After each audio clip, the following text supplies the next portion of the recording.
Here is where tradition never dies. This is your radio, Cayman. Oh, I think they're doing a great job. A lot of them are. Good afternoon, Dwayne. How are you? Not too bad, sir. Ladies and gentlemen, Radio Cayman's Talk Today with Sterling Dwayne EBANKS. But I do have some questions.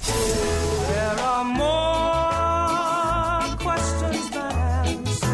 Radio Cayman's Talk Today. If you're ready to talk, we're willing to listen. Well, I really enjoy this program today. Cayman Islands' foremost listeners participation program. May God bless every person. Hey, good afternoon and welcome, and thank you so much for joining us. Got an excellent show in store with you. Hey, got things started off with our good friends telling you about how to get healthy and wealthy and measure it. No, just kidding. 12:45, we get a chance to talk to you to see fares, and then 1:30, you want to hear more about the port. Well, that's on stage. 3 o'clock, no, we can't tell you what's happening at 3 o'clock, but you want to know what's going to go on between now and then. Stay tuned for Talk Today. Radio Cayman's Talk Today, the Cayman Islands' foremost listeners participation program. We ask our listeners to avoid statements or comments which are abusive, derogatory, malicious, or defamatory. Do not use any indecent language or make any statement which is false or misleading. Email talktoday@candw.ky or call 1-800-534-8255. Courtesy of Flow. Cayman's #1 network that connects you to your world like never before. Let your voice be heard. Once again, here's your host, Sterling Dwayne EBANKS.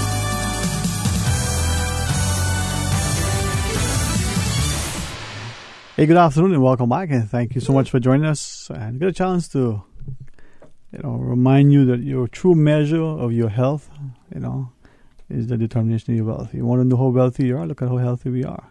In the studio, Miss Frances Campbell together with Miss Victoria Gray. Always say Miss Victoria Anderson Gray. Yes, I was Anderson before I became Gray, so. Yeah. And I know that I got introduced to the book, Mrs. Gray. Good to meet you.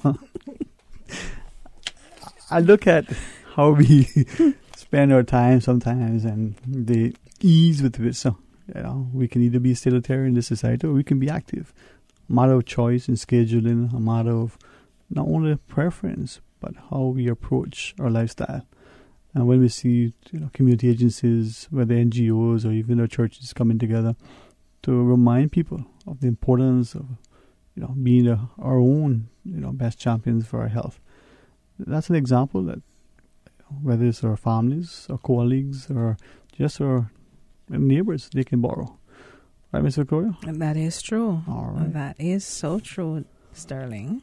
So I understand now this Total Wellness Health Fair Savannah United Church in collaboration with a number of other NGOs coming up very short order this Saturday. It is, just this Saturday. I don't know if Francis wants to start the ball rolling here to talk a little bit about the Savannah United. I hope I'm not putting her on the spot. Well, I'm glad you did because, saves me.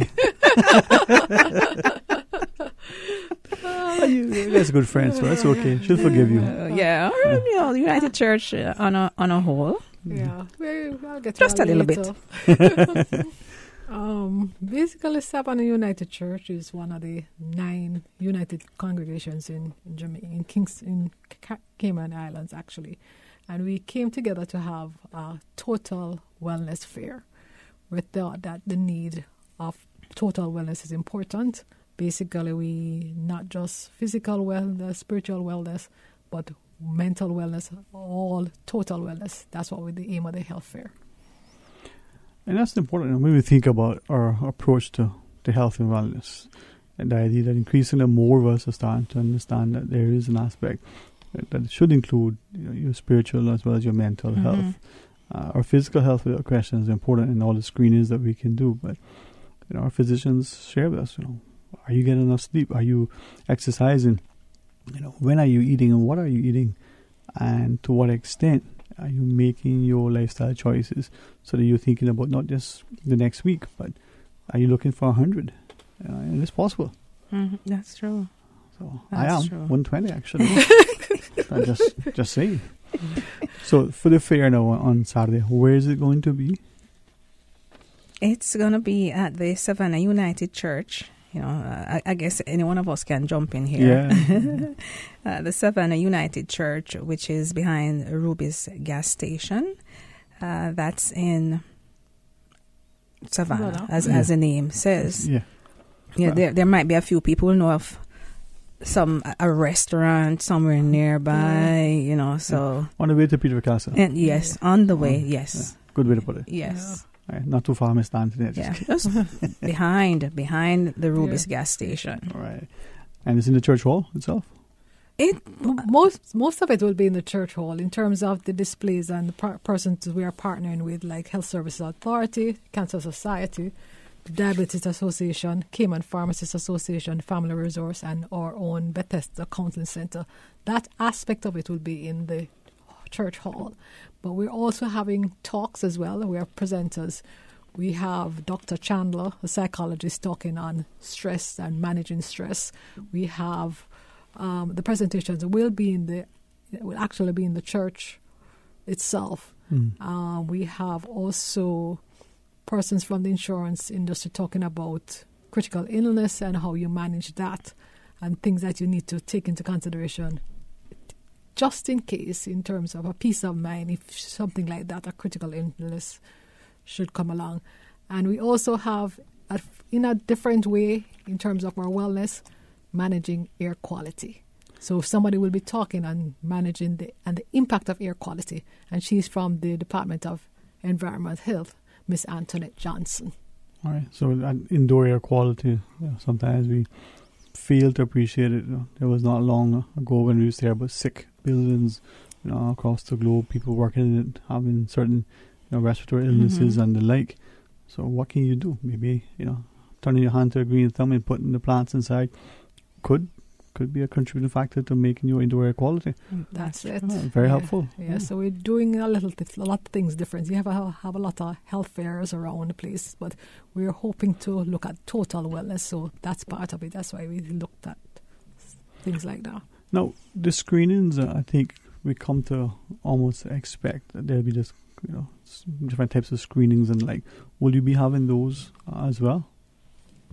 Yes, we will be having screening, the Diabetes Association. And as well as health services. Yes, and of course the Cancer Society. We're working along with the Health Services Authority to offer PSA screening.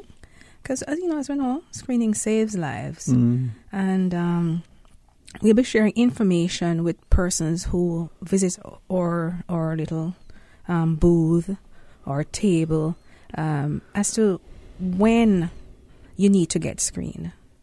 I was at a location earlier this week. Today's Tuesday, so... last week, Friday. Days running into each other. They do go fast, yes. And a young man, I know it's a young man because I am sure I taught that kid in preschool. And he came over to me and he said, Miss, I was wearing my Cancer Society shirt, so he said, can you tell me if... no, he said, I need to get screened. I'm like, what kind of screening are you talking about? So he, at that young age, he's thinking, okay, I need to get a prostate cancer screening. So you see, people are not aware of what age certain screening should take place. And we are going to be sharing that information with persons who visit our booth. And the fact, that you perhaps are unaware of your own family history, this gives you a chance to get a perspective. Definitely. And maybe those sort of suggested guidelines that our physicians from time to time remind us. Coming out to these health fairs gives you an opportunity to start a dialogue. As you were sharing, I was just reflecting on the HSA in particular, a lot of the signage they see in the physicians' offices. And when you're thinking of things like diabetes, for instance, and, high cholesterol, high blood pressure, and the like, those are things that could cause you to get, some sort of cardiac episode leading to a heart attack and the like. Are you conscious, aware of, your numbers? Right. And it's so much information sometimes, but it's not presented in a way that you take time to try to understand it. Right. So on Saturday, what time to what time is the health fair? It starts at 8, and we are trying to finish at 2. But as you know, with these things, we may have to be there later than that. And it will be different because we'll also have like the Cayman Pharmacists Association as a grouping where they will be called asking you to bring your medication in. So they'll give you advice in terms of storage of medication, terms of interactions. Sometimes we have medication in our cupboards and we don't know what it's for, and it's been there. We know drug interactions that can happen. So the Pharmacy Association will be there as a body to help with that. So bring along your medications and you will get assistance there. Yeah, I think that's very helpful because the physicians will tell you it's the pharmacists that they rely on from time to time to help to guide them as to how it goes. And there are some people, Ms. Francis, as you shared, may have medications they're taking because it's been prescribed without sometimes appreciating that, well, the doctor actually changed this one for this one, but for whatever reason, they're still taking both, and nobody's the wiser. Yeah, the pharmacists are the drug experts. We are the drug experts. Yeah. So bring all the medications that you're taking, put them in a nice little pouch. Yeah. It's hurricane season. We probably have that pouch handy anyway. Yep, we should. Hopefully we do. So put them all in it, bring them, and the pharmacist will be able to advise us. Yeah. Well, this is a free health screening. All the screenings there are free. Yeah. Yes. They're free. They're free. Very beneficial. We're encouraging persons who will be attending this free health fair to, if you're coming for the cholesterol check, the A1C, that sort of screening, which will be done by the Diabetes Association, they need to fast. Do they need to fast? No, they don't need it. They don't need it. The one they do not know fasting. Oh, okay. It's A1C. My bad. Yeah. Which is a better marker. Yeah, that's a better marker for glucose. Okay. Yeah. Well, we're not physicians, but we could pretend to be. They could fast and come and probably get a little snack somewhere. You can run across the supermarket and bring something back, Miss Victoria. I'll drive you. Yes, thanks. I'll help out somewhere there. No, man. But as we joke and jest, I think people start to appreciate that if we, as the adults, and if there's someone in the workplace, as part of the social group or the other organized committees within the workplace, get more and more of that sector healthy. And it translates into our homes and into our wider communities. It's been quite refreshing over the summer, especially to see so many people on the different parks and tracks, making an attempt to remain active. And Cayman is a good place to be active. It's also a good place to stay inside the air conditioning and do nothing too. But once you start to get active, you might start to appreciate, and we know you just need to be encouraged. True, that is true. The fair is also geared to not only your physical wellness, but also your mental and spiritual wellness. So with that in mind, we'll have counselors there available for counseling if the needs be. We'll also have our prayer room set up. So if somebody if you need to go there and pray on your own, if you want somebody to come and pray with you, that facility will also be there. A lot to be said, for those of us who subscribe to prayer and meditation, that quiet reflective moment, it gives you a chance to sort of, put things in perspective, right? Yeah, not complete until that part is a part of your life. Start your day and end your day, I think, in prayer makes a difference, for your perspective and for your health and well-being. You're asking for blessings, you're giving thanks for what the day has unfolded, and graciously looking forward to what is to lie ahead. When we come back from our break, can we ask you to share more with our listeners about the upcoming fair? Any other information, Ms. Victoria, Ms. Francis, that you want to share with us? Sure. So those who are listening, we're talking, about the Savannah United Church Total Wellness Health Fair coming up on Saturday at 12:45. Friends from our Veterans Association will join us, and then at 1:30, we got a discussion surrounding the port. So it'll be a great day. I'm going to learn, hopefully, get a chance to laugh as well. So stay tuned for Talk Today. Save the dates, Cayman, for HomeFest 2018. Cayman's Home Expo. Join A.L. Thompson's and more than 60 exciting vendors Friday and Saturday, September 28th and 29th. Why does HomeFest get bigger each year? Because you ask for it. You want new products, more demos, and more interaction, so we bring them to you. If you want cutting edge and once-a-year savings, join us for Cayman's Home Expo. It's HomeFest at A.L. Thompson's. The Tuesday and Thursday edition of The Business Buzz is brought to you by Cayman Medical Supplies, providing quality pharmaceuticals, medical supplies, and consumer products to healthcare providers, retailers, and ultimately the patients at a reasonable rate in a friendly, caring, and timely manner. Cayman Medical Supplies is located at number 93 Smith Road, Windward Center. Telephone 949-6211. What if being in recovery from a mental or substance use disorder was something we proudly showed the world? You might be surprised. Millions of people are in recovery, sharing hope, help, and support with family, friends, and community. Join the Voices for Recovery. If you, your family member, or friend are in need of support, please contact Department of Counseling Services at 949-8789. Okay, Ray, are we ready for another See What I Say? Yes, sir. We come with the topic breadfruit this time. Breadfruit? How you spell that, Bobo? We don't spell that. We eat that. Okay. We'll talk about how the mutiny on the bounty is directly related to our breadfruits. Our breadfruit we have in the yard, breadfruit we have in our plate. So from Captain Bly to today? Till today. What's your favorite way to have the breadfruit? On the plate. Me too. With butter. Cooked. Served up hot. So join us this Friday for See What I'm Saying again. See What I'm Saying is a special feature of Talk Today with contributions from the National Museum, a language, history, and culture show on Radio Cayman 89.9 and 93.9 FM. We're coming back, they allowed us to come back. Yeah, if it's so good, you got to do it again. All right, this time it's breadfruit. Join us. You gonna spell it? You read it. See What I'm Saying, brought to you by Cayman National Bank. This Friday, September 21st. See What I'm Saying. Talk today. But I do have some questions. Talk today. Cayman Islands' foremost listeners participation program. Talk today. Because there are more questions than answers. What the public is saying. Waiting to take your calls right now. Sterling Dwayne EBANKS. Hey, good afternoon. Welcome back to Talk Today. Thank you for joining us as we have in a good company in our studio. Miss Victoria Gray together with Miss Frances Campbell. And we're telling you about the Savannah United Church's Total Wellness Health Fair this Saturday. It's the 22nd. And it's going to be from 8 a.m. to 2 p.m. at the church hall in Savannah. So, the idea that many of us are starting to appreciate the true measure. And hopefully we say that it doesn't become a cliche, but that it sinks in. The true measure of our wealth is our health. Mm-hmm. I heard a long time ago, so long ago I don't remember the context, but somebody, whether it's a physician or whether it's a family member, saying to somebody, if you don't look at your food as your medicine, your medicine will become your food. Words to that effect. And I keep reflecting and didn't appreciate it then.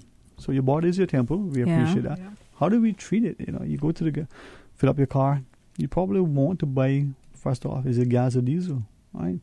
You don't want to put water in the tank. Sure. So you put the right one, and if you get a better grade, you might do that as well. Yep. But how many of us do that with our bodies? Some people say garbage in, garbage out. You are what you eat. Oh, okay. So we had to take that in mind too in terms of our nutrition. All right.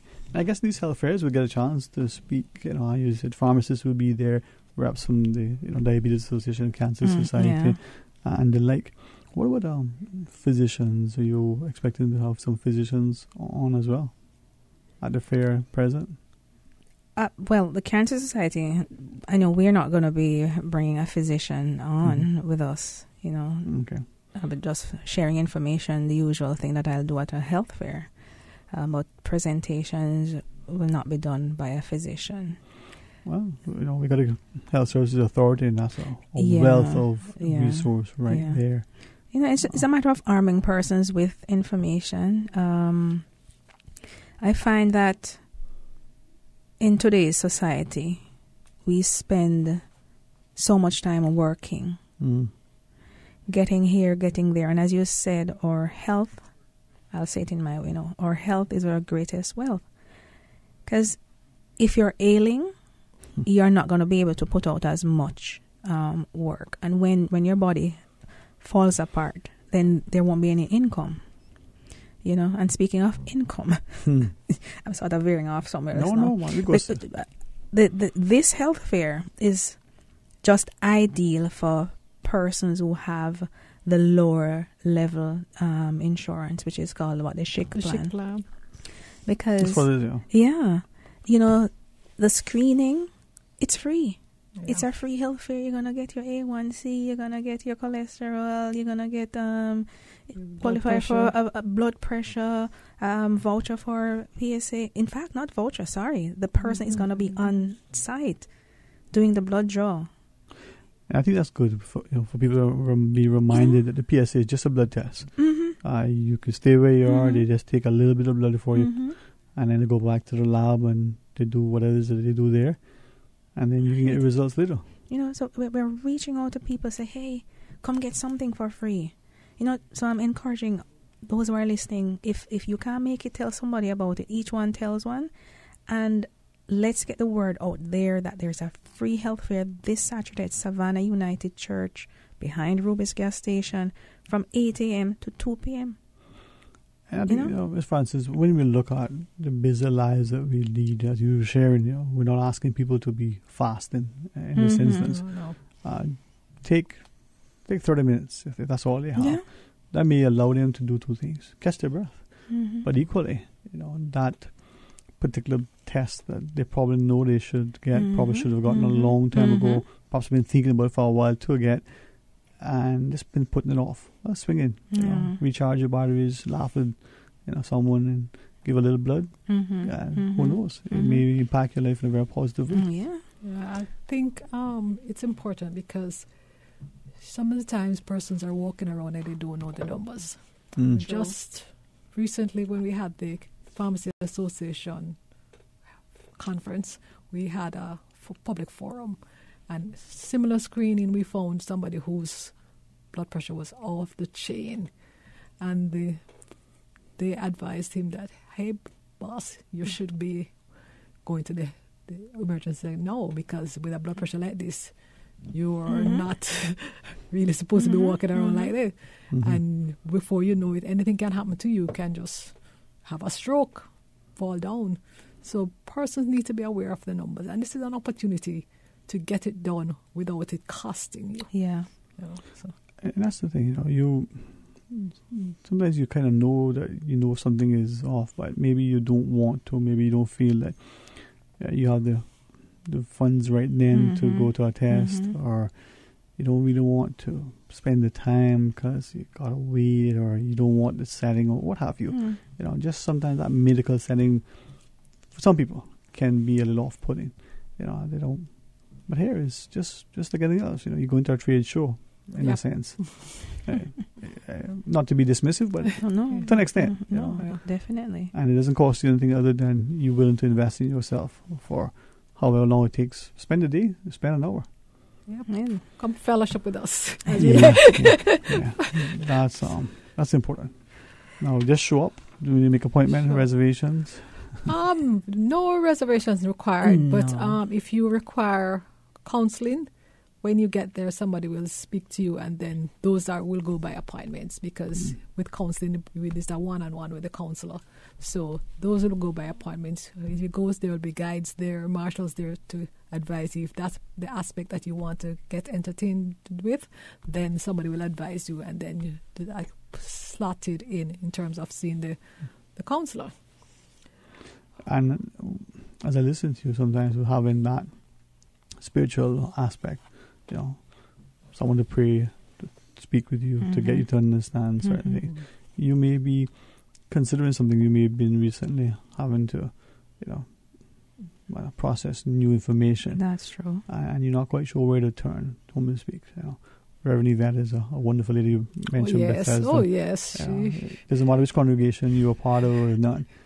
She's just amazing. She probably tells you it's because of the time West Bay, but but she's a wonderful lady. Yes, she is, and she's part of the counseling team at Bethesda. We'll also be giving out prizes to the first gift bags for the first 50 persons who come. So that's an encouragement to come early. You may be able to win something. Yeah. Stuffed with dark chocolate and a weekend for Cayman Brack. Yeah, it's a surprise. Good for you, right? That's good. No way, it's good for you. Going to the Cayman Brack, it helps you to unwind, relax, and appreciate life, right? Sure. All right. Yeah. So they show up from 8 a.m. to 2 p.m. at the church hall in Savannah United.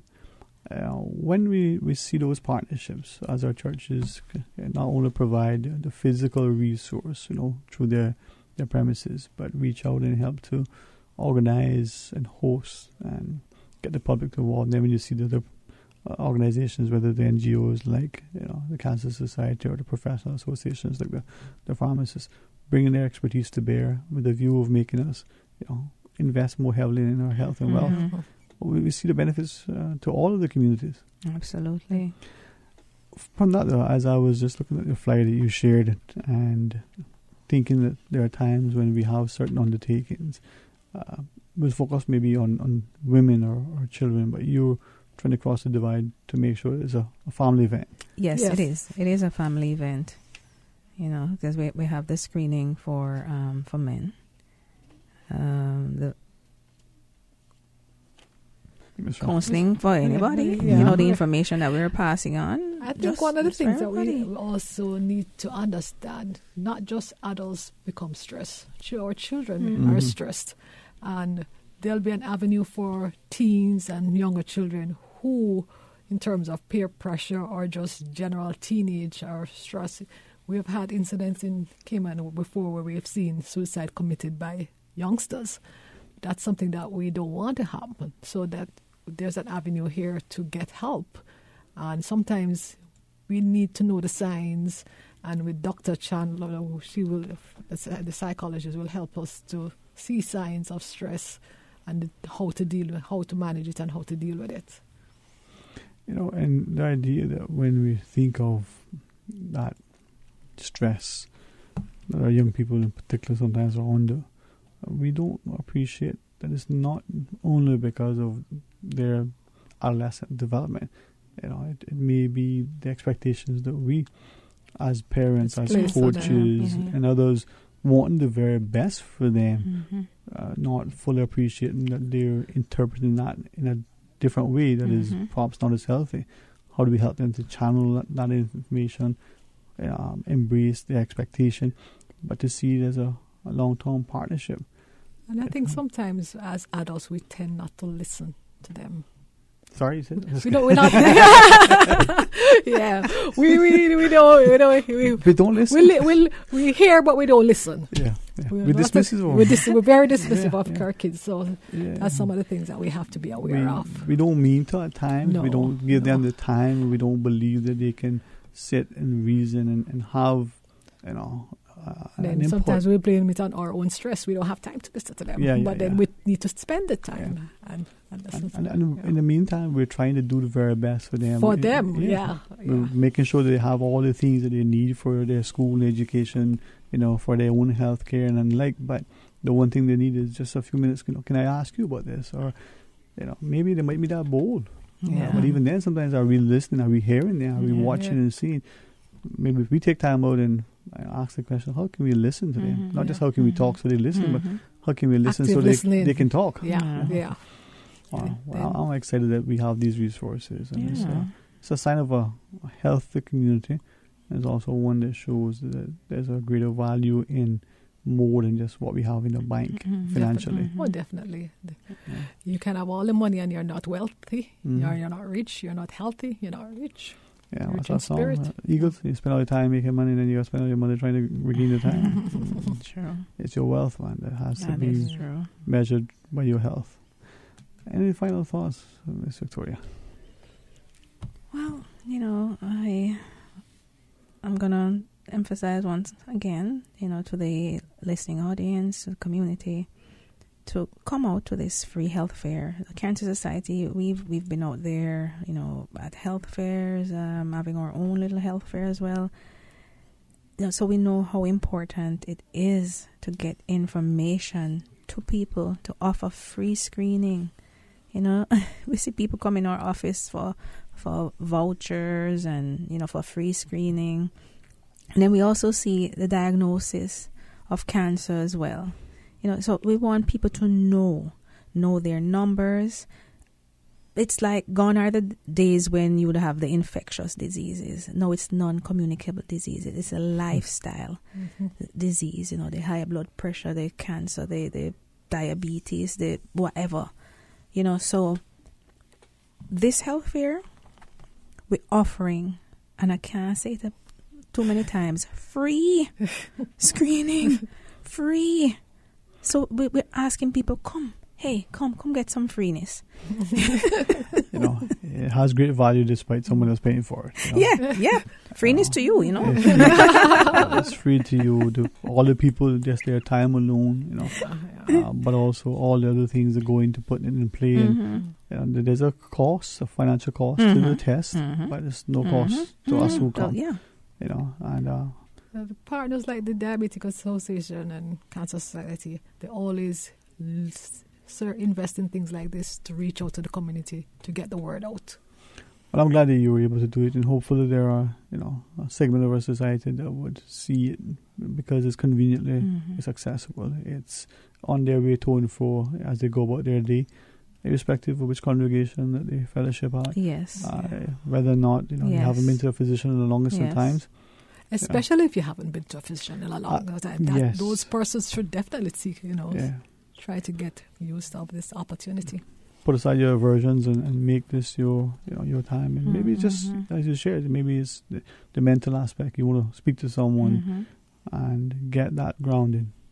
Right. But thanks very much, man. Hopefully we remind our people. So it is this Saturday at the Savannah United Church from 8 a.m. to 2 p.m. Right there. So thanks so much, man. Free, you know, total wellness health fair. Yes. All right. Thanks for having us. It's really my honor. I honestly appreciate when we can do these things for our communities. When we come back from the break, please rejoin us. We get a chance to show, hopefully, a semblance of a deference for our veterans as we speak to Mr. Loxley, Mr. Andrew, and Mr. Paul. 1:30, we'll talk about a port and a screen of a film. We got Michelle Lockwood as our guest. So we ask you to rejoin us after the break. Stay tuned for Talk Today. Babe, not tonight. I need to be rested for all-day meetings tomorrow. What are you talking about? I was almost asleep. You keep poking me, and I can't sleep. That's the mattress spring I keep telling you about. Not me. We really need to get a new mattress. Tossing and turning, back hurting, can't sleep? It might be time to turn your old mattress and go to bed with a new one. Browse the huge mattress showroom at Brand Source Home Gallery and pick the perfect mattress today. With mattresses to suit every budget, Brand Source Home Gallery stocks a wide selection of sizes and styles like pillow top and gel memory foam. So stop tossing and turning and sleep better tonight with a new mattress from Brand Source Home Gallery, Dorsey Drive, Industrial Park. Did you know that once properly sanitized, some tinned food items may still be safe for consumption after coming in contact with floodwater? In order to properly sanitize these tins, always remove labels and then wash tins in a strong detergent solution using a brush to get rid of excess impurities. Tins must then be immersed in a solution made of 2 tablespoons of chlorine bleach per gallon of water for 10 minutes. Ensure that containers are air-dried before opening. For more post-hurricane food safety tips, visit the DEH website at deh.gov.ky. Attention Breeze Fusion fans and supporters, registration is now open for the 12th annual Grand Cayman Breeze Fusion 5K Walk Run. We're calling on you to help us in raising funds for the NCBO and for the John Gray High School Musical Department. Registration is only $15 for adults if registered by September 30th. The walk run will take place on Saturday, November 3rd at the Smiths Bacadeer in Grand Cayman. But you must be registered by September 30th to take advantage of the lower fees. Visit CaymanActive.com to register today or stop by Radio Cayman on Elgin Avenue. Money Sense, bringing an informed financial perspective to the Cayman community. Brought to you by the CFA Society Cayman Islands and sponsored by One Trade X. Join Money Sense this Thursday at 7:30 a.m. as we chat with both the chairman and the CEO of the Sri Lankan Securities Exchange Commission. How do other countries seek to protect investors from frauds and dishonest behavior? What can we learn here in Cayman? What are their views on the investment opportunities today in emerging markets? Tune in this Thursday and listen exclusively on Radio Cayman. Tweet us at Money Sense Radio or email any questions to moneysense@Kandiwaki. Money Sense, the only personal finance radio show in the Cayman Islands. Brought to you with the support of One Trade X. John, I tired enough. This week we'll have representatives from Kiwanis and Key Clubs. I know that we're in the season of service. That's all we need. Some service. What kind of service you need? There's food, transportation, and lots of services young people need. The word of the week, which is solidarity, SOLIDARITY. It is a noun that means unity or agreement or feeling or action. Especially among individuals with a common interest, mutual support within a group. I'm president of my Key Club, Lots of Solidarity. And this week, you'll be juggling inspirational tunes. This week we'll be having representatives from Kiwanis and Key Clubs, along with a discussion with a doctor on World Mental Health Week in Cayman. So join us this Wednesday from 4 to 5 p.m. right here on Radio Cayman, 89.9 FM. Or listen live on www.radiocayman.gov.ky and click the Listen Live button on Radio Cayman 1. Youth Flex, a program for all people by young people. Youth Flex, more than talk. My daddy made it out of the ghetto. Believe in your dreams, believe you and me, don't let go. 89.9 Radio Cayman helps you to weather the storm during this hurricane season. One of the most crucial elements of hurricane preparedness is storm awareness. During the season, it is of utmost importance to pay attention to the latest local weather forecast, as hurricanes do not suddenly form or strike. There are various methods of advanced notification. Utilizing such may be the difference between a favorable outcome and disaster. Both television and radio serve as excellent mediums with up-to-the-minute storm path information in the wake of a hurricane. Another method of tracking a hurricane may be only arm's length away. Your smartphone or tablet can be your most valuable tool before, during, and after a storm, providing countless numbers of apps with crucial hurricane information. Many apps allow you to track storms with moving radar and satellite imagery, plus offer alerts, current conditions, forecasts, advisories, and even video. This hurricane preparedness tip was brought to you by your community radio station, Radio Cayman, 89.9 FM. Talk today. But I do have some questions. Talk today. Cayman Islands' foremost listeners' participation program. Talk today. Because there are more questions than answers. What the public is saying. Waiting to take your calls right now. Sterling DWAYNE EBANKS.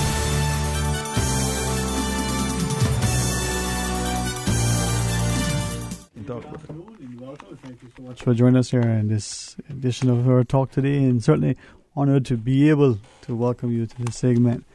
A chance to speak both to Mr. Loxley Banks and Mr. Paul Banks for the Cayman Veterans Association. Hey, gents, I'm glad to see that not only amongst our population, but globally we see people truly respectful of veterans and the sacrifices and services, and even in this time of presumably global peace, we're cognizant that could change overnight, and not just because of political leadership, but just the way things seem to be unfolding. So for what you're doing, hopefully we won't forget, and we will do our part to not just recall the memory, but equally play our part in retaining that sense of peace and security. Mr. Loxley? Well, if you look at what's going on in the world today, a firestorm could start just about anywhere. It's everybody seems to be, a lot of folks anyway, seems to be uneasy about a lot of things, and of course there's lots of folks that's advocating for peace, but then there are also lots of folks who are on the other side. I mean, if you look at just what happened, I guess yesterday with the downing of the Russian aircraft by an Israeli, by a Syrian missile, but they're trying to pin some of the blame on the Israelis. Now, that, and Russia has said they will retaliate now. What are they going to do? And that's the thing, you see, when we look at our newscasts, where we get it from, what lens are we using and what sort of influences are we drawing? And potentially, when we hear in Cayman, do we think we are as isolated as we maybe want to believe? And it doesn't have to be a global conflict, but it can be one that could affect us in so many ways, Mr. Paul. Yes, certainly there is, things that are happening, and it will affect us no matter what, because we may be small, but we're still part of the global community in a way. And what is so good about it now is that we're able to communicate and see things happening and follow up on it. But certainly it would affect us. It would indeed. And I think that's kind of the reason maybe at some point, Ms. Doctor, we can talk about the Caymanians who participated not just in recent conflicts, or maybe some would recall hearing stories about their fathers, grandfathers, uncles in Vietnam. But even go back to World War I, we see some things there. Well, definitely. And, this is the 100th anniversary this year of the end of World War I. In fact,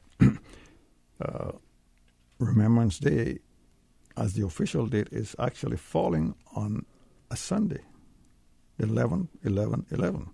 And there are some things that hopefully that we can get off the ground to really, have a real deep observance of the end of that war. But it was said that World War I was the war to end all wars, and in just 18 and 20 is 38, in just 20 years, we were deep in another war. So, and if history got anything to do with it, I don't know. And they say history repeats itself, and it's also said if we don't know where we came from, we won't know where we're going. So it's we've got to be cognizant of all of these things that have happened in the world, and what's going on around us. All right. Join us in the studio, Mr. Loxley Banks, Mr. Paulie Banks, and they said, okay, the handsome fellow that reminds them of Richard Gere, Mr. Andrew McLaughlin joins us. Good afternoon, Master Sergeant. How are you, sir? Great. Good afternoon. Thank you for having us. I am. I do apologize for that. Marble fans out there asking for your autograph. Just delays you. I'm sorry. We'll work on that, sir. I'm sure that will. And Andrew is our president of the Cayman Islands Veterans Association. And, I don't know how much time we got, but maybe he'd like to pick it up here and kind of give the folks that an overview of the Cayman Islands Veterans Association. And well, just to remind Mr. Andrew, we're going to break 1 o'clock for our news, and then we'll chat until 1:30. But, So, President Andrew, yes, sir. Yes, most recently we've been registered as a official non-for-profit organization under Cayman Islands laws. Yeah, we're a very benevolent association, and our main goal is to ensure that veterans are taken care of in the Cayman Islands. Veterans of any service have served anywhere, to include our famed Home Guard, and they're our most precious veterans at this point. Yeah, they need our help the most. A lot of them were not subject to pensions and things like that, so they really have to get our full attention. We aim to make sure they have a good quality of life, a respectable quality of life in their declining years. We have fundraising events coming up, and we only do 2. The Poppy Appeal, which is pretty popular. Everybody should know of the Poppy Appeal around the world. And this year, that's going to start October 10th. 10/10/2018. We're still waiting for confirmation that the busy deputy governor, acting governor, is able to attend the poppy ceremony. So that'll be the official kickoff, whatever time he can give to us to do that. But right now it's set for 10/10/2018, and that'll run into November to Remembrance Day. On October 20th, we have the gala, the Servicemen's Gala. And that is just a special celebration at the Marriott Beach Hotel. And That night, we honor everyone who has served and everyone in uniforms. You'll find people who have served in prior military service, active duty military service. You'll also find the firemen of the Cayman Islands, the RCIPS, Royal Cayman Islands Police Service will be there. Representatives, anyone that wears a uniform, in our opinion, deserves to be respected because normally you do that out of, love of country. Yeah? And making that, that gesture, sometimes you're called to serve. You sign up voluntarily, Mr. Loxley. Well, everybody contributes to the process. And, those who stay on the home front, keeping the home front process moving, are as important as those who are on the battlefield with 60-pound backpacks and revolvers on their hip and M16? M16. M16 over the shoulder and a 6-pound helmet to protect your head and all this kind of stuff. So everybody is important to the process. No, the helmet's not so heavy any longer. It's not, okay. They're not the steel pot helmets. They're Kevlar now. You can't even cook in them. You can't cook in them anymore. At least the steel pot you can cook soup in. I know, yeah. All right. Well, when we come back from our news break, share with us and our listeners, especially about the VCOP Shield in particular. For those who are joining us, get a chance to show a deference to our Veterans Association. And we invite you to be a part of our discussion. 1:30, we'll talk about the referendum, screening of a film. Miss Michelle Lockwood will be our guest. But until then, you know what? Got the honor and the privilege of talking to a Veterans Association reps. So please stay tuned for Talk Today. Follow Radio Cayman on Twitter. All the latest information, breaking news, community events, and more. Follow us at twitter.com/Radio Cayman. Radio Cayman. Radio Cayman's newsroom. These are the biggest stories right now. SEMA is hosting the Growth and Emerging Markets Committee public conference on Wednesday at the Westin Resort from 9 a.m. to 4:30 p.m. The event promises to provide an interactive platform for emerging market members to discuss key regulatory priorities, risks, and challenges faced. It will also examine any potential global issues relating to the securities industry. Good afternoon, I'm Dion Anglin with your headlines and news elsewhere. A homeless man has been charged in the murder of prominent Spanish golfer Celia Barquin Arozamena, who was found dead on an Iowa golf course. Barquin, who was 22, won the European Ladies Amateur Championship in July and was a top athlete at Iowa State University. She was found on Monday at the Coldwater Golf Links in the city of Ames with several stab wounds to her head, neck, and upper body. Barquin is the second female student in Iowa to be killed in recent months. And staff at McDonald's restaurant in 10 U.S. cities will walk out today over claims the fast food giant is not doing enough to prevent sexual harassment. The strike comes after 25 women filed complaints against the chain, alleging it failed to enforce company rules against abuse. The women said they were ignored after reporting incidents including groping, indecent exposure, and lewd comments. That's a wrap of your headlines. I'm Dion Anglin. Radio Cayman, the voice of the Cayman Islands. What's happening in your community? News and information, music, and more. You can find us. www.radiocayman.gov.ky. Like us on Facebook and follow us on Twitter. Radio Cayman is your choice, your voice for today's biggest news. Radio Cayman.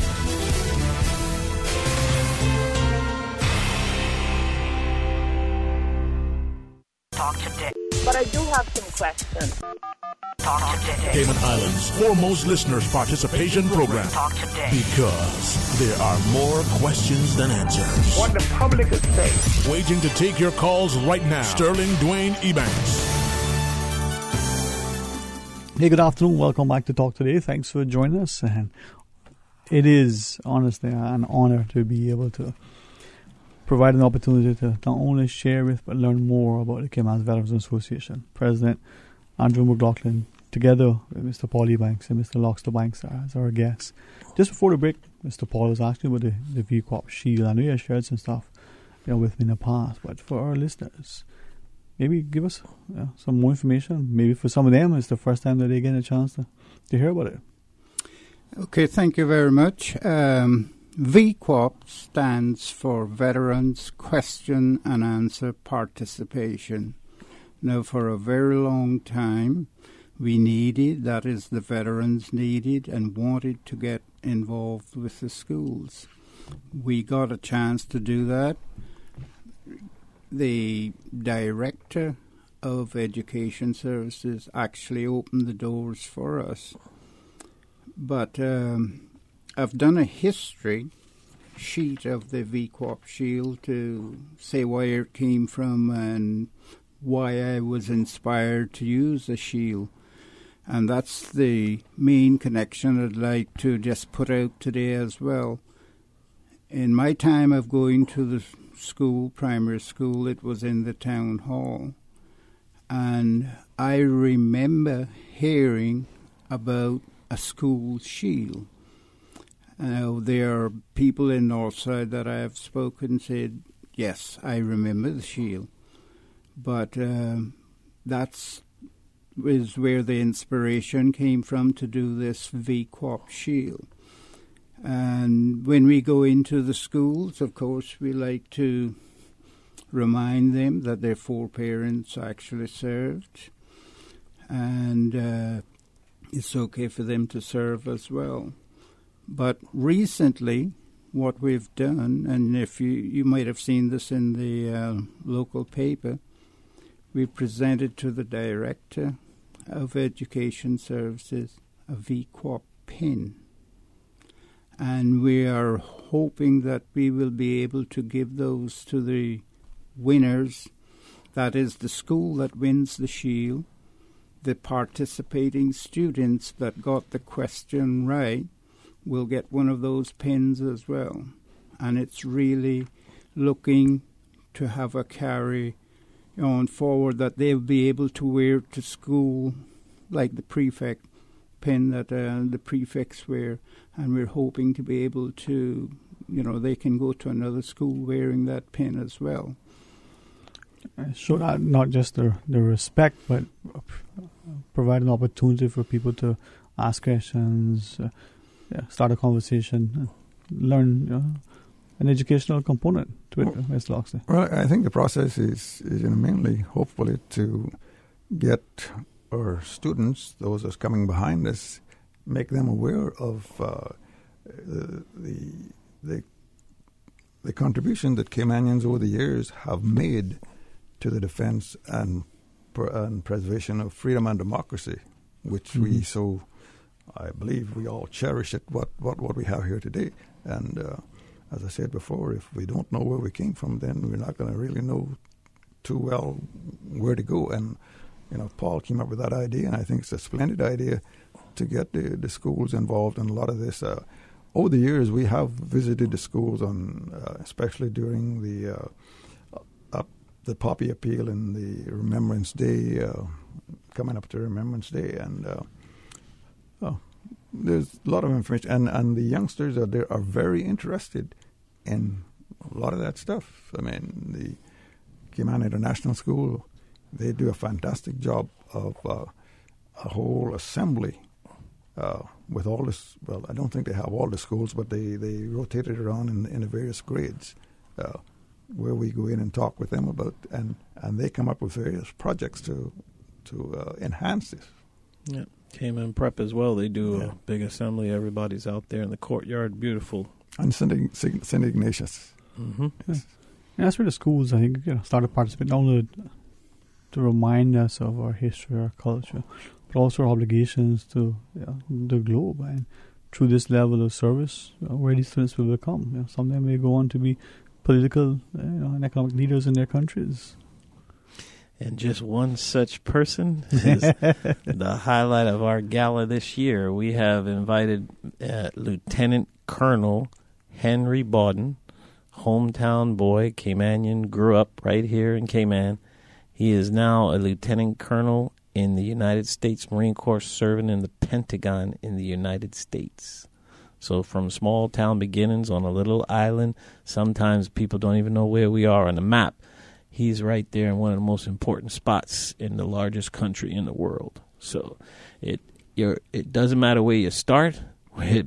there's no telling where you may end up. And he will be our guest speaker, and he's coming back to specifically outline his plight from boyhood to where he is right now. And many people remember him in the community, and his auntie is serving, as you know, Barbara Connolly is his aunt. So she's serving in the government right now. So it will be a spectacular night, and I would imagine that it's going to be one speech not to miss for anybody. It's been inspiring, because I think some of us who, because of our family connections, realize that we have Caymanian-born children whose parents immigrated to the U.S., who went through school in there, maybe in the tertiary, perhaps got into the armed services. But that wasn't just yesterday. That's been, I don't want to pick on Mr. Paul today. He looked like but back in the days, was it the Trojan? No, just kidding. Come on, Mr. Paul. Let's bring you here. He's like, hey, you want me to? But from the U.S., to the British Marines, right? Mm-hmm. We served. This is why we like to at least say to the kids, Caymanians have served. Mm-hmm. And as the past president of SEVA added to that, and continue to serve. Mm-hmm. And it's okay for them to serve as well. There's nothing wrong with it. We may not have a standing armed force. We may not, have our own foreign policy, but an individual can serve, let me say, on the correct side of the axis. Yeah, let's emphasize that one. And it is good. It is good for us, really, it disciplines you. And when you have a disciplined community, that can only reap good rewards. That discipline, Mr. Locks, is something that we can't understate. From that respect to the way we put a handle to the people we address. Just thinking about Mr. Bawden, he's a lieutenant colonel, and I would believe that he probably started out right down on the bottom. I think. I would think so, yeah. And if you look at the steps, up through, it's probably 15, 16 promotions that he's gone through over the years. Could be, yeah. Could be. We'll find out that night. Yeah. And the lieutenant colonel is, he's about 4 steps from general of the 5. Yeah. I remember colonel and general. Yes. Colonel of the North, so it's very prestigious position. Yep. Yeah. Oh man, and it's, for me, that's why I think men of our people need to start to appreciate. Let me emphasize that and clarify. Caymanian people need to start to appreciate who we are and where we sort of fit in, and our willingness that we have served for so long. And, we mentioned at the beginning that this is the 100th anniversary of World War I, of the ending of World War I, and we had Caymanians in World War I. Huel Yates, which I'm not sure that you knew him, but you probably know of him. Mm-hmm. Yeah, and his brother, Henry McIver Yates. They were on the front lines up there, and I think they served in Egypt during World War I, and they both received medals for their service. And it's funny, they didn't receive the medals until, I think, 14 years, was it 14 years? Yeah, about 14 years, 15 years after their service, because when their service was finished in World War I, they came back here, and there was really not much to do around here, so they both went off to sea. And 14 years later, they actually had a ceremony down in front of what's now the museum, which at that time was the courthouse, to present these medals to these guys. Well, I think only Huel received his because MacGyver was away. In fact, he passed away in California somewhere. But Huel, of course, died here. But some folks will remember. And but according to published reports, everybody down there that day to receive it. And after the war, publication said they were dropped off here by an oil tanker. So, Cayman at that time was, out of the way, I guess we got to send a little oil somewhere, so let's put these guys on there and drop them off in the Bight in West Bay or at Hogstye Beach in Georgetown. Probably swam to shore. Yeah. Probably so, it's lots of road out to get on the can't. But this is where I think, and on Friday, for instance, our monthly installation of CYSA with EBANKS, the amount of work, it's been fun. Just researching our history, just seeing the things, speaking to Mr. Locks that we stumbled upon, a number of different things. But this country and its people and its interaction with what has unfolded historically, I don't think many people appreciate where we've sort of intertwined with so much. We can talk about the breadfruit, for instance, and not to get into it, but you think of breadfruit, well, there's a lot more to it than what you understand. Yes, right? Yes. And then you talk about the World War I, but some research has indicated that there's a family here who had their, well, I guess it would be their uncles or whatever, grand uncles who were in the Spanish-American War. Yes. So it's amazing. In World War I, there are records that indicate that there were some maybe 150, 200 Caymanians registered for the U.S. draft, and that has been documented. And now, all of them were probably seamen at the time, but during that period, if you were over there, I think whatever your status was, you had to register for if you were benefiting from anything going on over there, you had to register for the draft to defend the freedom that everybody was enjoying. And as a special treat at the gala that same evening, after the guest speaker speaks, we have the first Caymanian to be wounded in Vietnam. He carries the Purple Heart.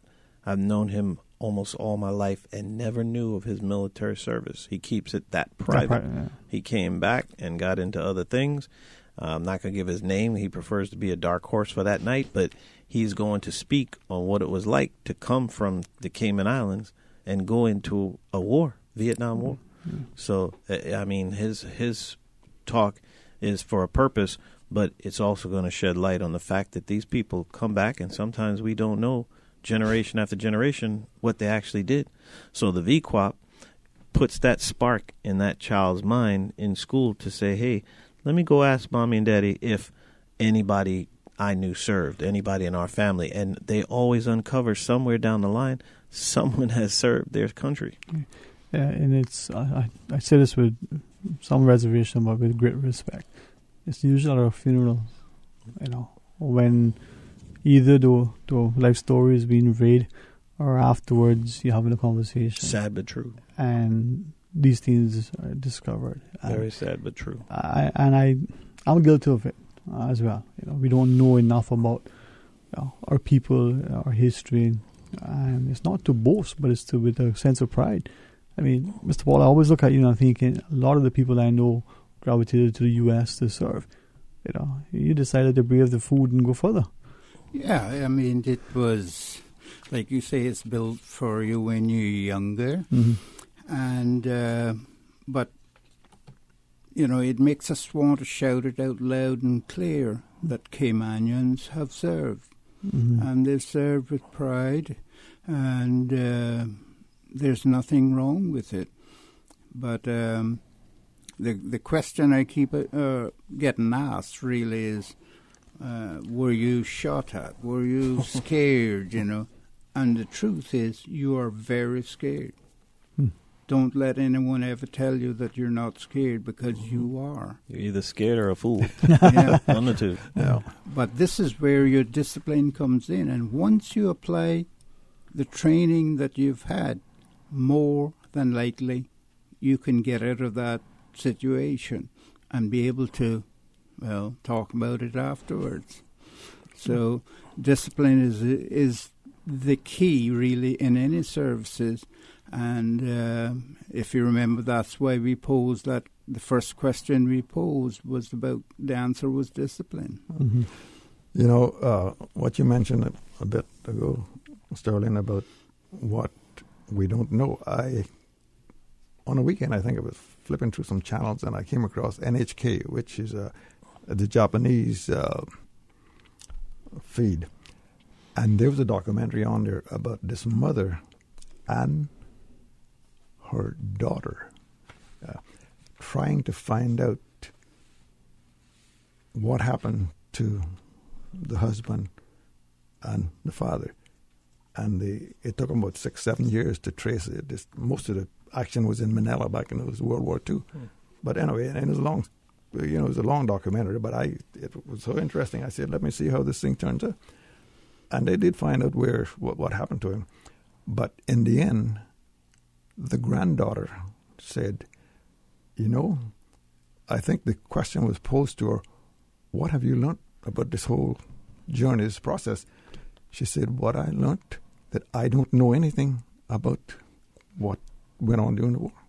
Yeah. And that's the thing, you know, we read a narrative that's been scripted for a particular purpose. Depending on which side of the table you are, you'll get it. But we have an opportunity to hear that narrative firsthand. From our own perspective. Yeah. And that's, you know, some of us have discovered that, you know, there's more to it. And it's not to boast, but it's to be, you know, filled with pride and to celebrate, to be able to champion, to understand the sacrifice, the service, and the appreciation that through that discipline, Mr. Paul, you talk about. Or we can do so much more to make the world safer, stronger, better, healthier, you know, stable, and prosperous. Mr. President, for the gala, it's the 20th, right? It's not 20th October. October 20th. It's the Saturday evening, right? Saturday evening. And we usually have valet parking, free valet, because sometimes it can be a little hard to find a parking spot. So we take that off you. The cadet corps will be there to greet you at the door in their sharp dress uniforms. And they carry you all the way upstairs, get you checked in, and show you where you're going to sit for that evening. So the Marriott? Grand Marriott Beach Resort, yeah. All right. People can still get tickets and sponsor tables if they want, or is it? Right. We've already have probably half a dozen tables that are already sponsored, and we've got a web page, Cayman Island Veterans. We got a Facebook page. You can go to Cayman Island Veterans .org, our website, and get more information there. And a very important part is the Cayman Islands Veterans Association. Part of our doctrine is to keep the lights burning, to keep that thought in everyone's mind about what the veterans have done and the people that are still serving, and to help the young people that come back. And we aim to continue that for as long as we can. But we need the sponsorship, and we need the assistance to be able to give help to the elderly that need it right now. And we've opened up many different things. As president, I intend to bring us into the future.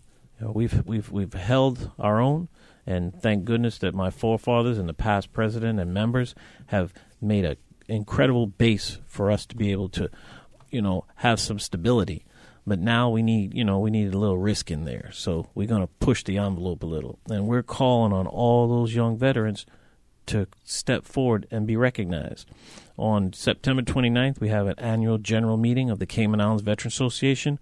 All veterans of any service, with any type of service, are invited to come and hear what the Veterans Association is doing and what we do for veterans and what we have to offer at 2 p.m. at the Seafarers Hall.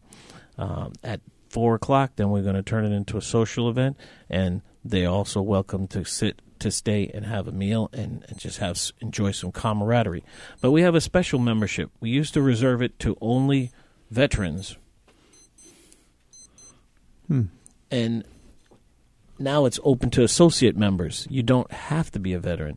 An associate member can be somebody whose parent or brother and sister was in the Veterans Association or served in the armed forces.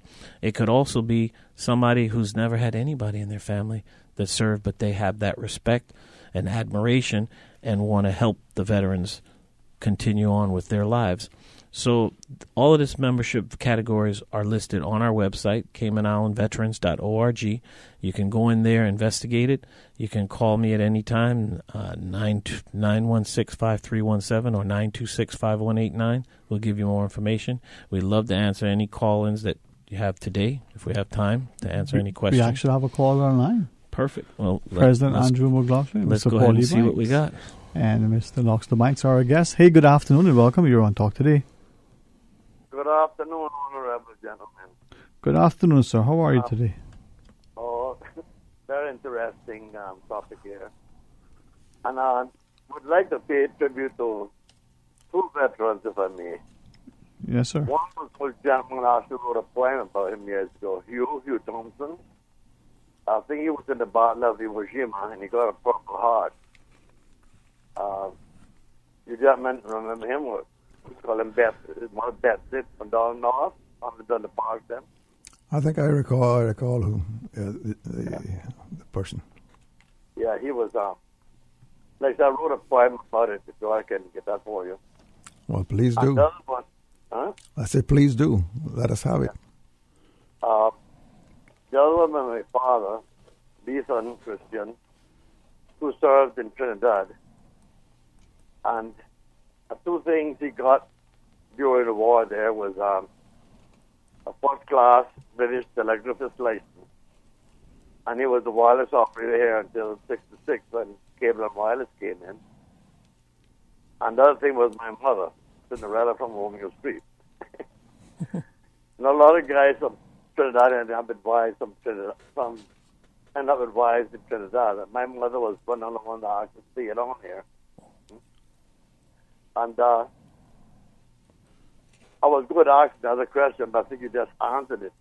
If I could attend this function with the veterans, because my father was in there. And thank you, gentlemen, for all you have done first. Like say, the poem I had about you ended with it.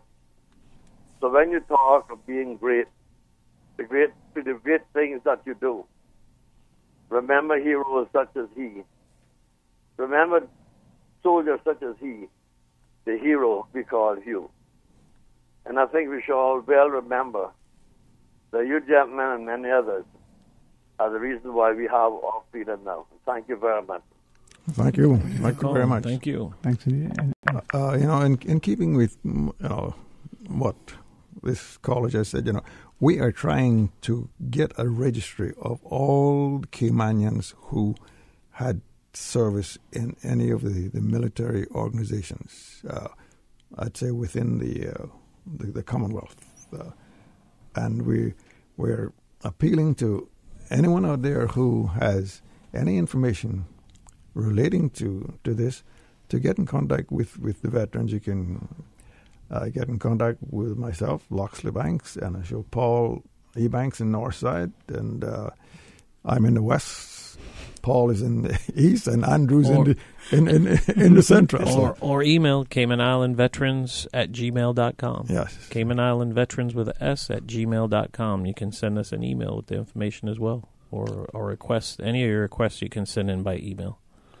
Get that information, of our family members of Caymanians who have served in any of the uniform branches in the military. Yes, and we know we had people in the First World War. There were people in just about all of the, if you want to call them major conflicts, but the Korean War, the Vietnam War, the Gulf War, the Afghanistan War, you just name it. And anything in between, there was a Caymanian was involved somewhere there. They didn't cause it, okay? No. Mr. Paul. So sometimes the average person busy in their life, because we're all very busy, they say, what can I do to show my appreciation for the veterans? And that's the poppy appeal. We'll be giving out stickers. We'll be giving out British poppies, Canadian poppies, whichever you prefer. We also have instituted last year wristbands that show your dedication and your commemoration and your respect for the veterans. So please, if you see us out there, we're at supermarkets. We're in various locations, and just stop by and get a poppy. Of course, we accept donations, but that's not even necessary. want you to wear the poppy, that we would like everybody on the whole island have the poppy. I've seen the school kids line up, and they stand in line, the whole school waiting to get their poppy eagerly. And that's one day we would like to set aside, that everybody definitely has a poppy. But if you could wear it through the whole period from the 10th all the way to Remembrance Day, that would be a beautiful thing. We have the whole island wearing the poppy or the wristband. And one other thing that we're working on, we're not sure that we're going to be able to pull this off, but, as was mentioned before, Remembrance Day falls on a Sunday, 11/11. We're trying to get all the churches within the communities that do have bells, some don't have bells, but speakers to ring the bell in some fashion, and that's still being developed at 11 o'clock on the 11th of November this year to commemorate the end of World War I. Yeah. For whom the bell tolls, wasn't just a book that someone's read. That was a beautiful movie. Ernest Hemingway, wasn't it? I think. Yeah, that was his. His novel. His great masterpiece, more or less. Indeed. Mr. Paul, any perhaps closing thoughts from you, sir? I think we just wanted to make it absolutely clear that, Cayman has always lived into stable, the condition, really, and to remember those that some gave their tomorrow so we could have our today. I think that's very important, and we don't know what it's like, not to live in a democratic way of life. And like I said, there are people who served and, gave their utmost, really, that we can do that. And that goes as some gave all, and all gave some. And we did have some who gave all, gave their lives to preserve the freedom and democracy that we enjoy here today in the Cayman Islands. Now, President Andrew, as you looking at the initiatives to get our students in particular to be mindful, so that they understand, as Mr. Paul shared, they live in a time of peace. So maybe they'll do everything to preserve that peace that we have. Conflict isn't what glorized in the movies. Huh? It's a whole different world. And it's always lurking. There's always somebody willing to take away your freedom for one reason or another. But I would just like to add that if anyone has any questions, please contact us through CaymanIslandVeterans@gmail.com or the CaymanIslandVeterans.org on our website. Check the Facebook page. You can always leave a message, or you can call me, 916-5317. We would really like the young veterans to come forward. We have a lot of ground to cover. We're looking to sometime in the near future have an establishment of our own. That we've been very fortunate that the Seafarers always lend us their hall when we have our events. Thank you to Seafarers. And we have a close relationship with them a lot. You will find a lot of seamen enjoyed veteran benefits because they were on transport ships during the different wars, and they do also have veteran benefits, yeah? So it's a close connection there between the seamen and the veterans. And I think, Andrew, picking up on that, if you got a second here, a lot of the seamen that was not on the battlefield, that is on land, were on the battlefields on the sea.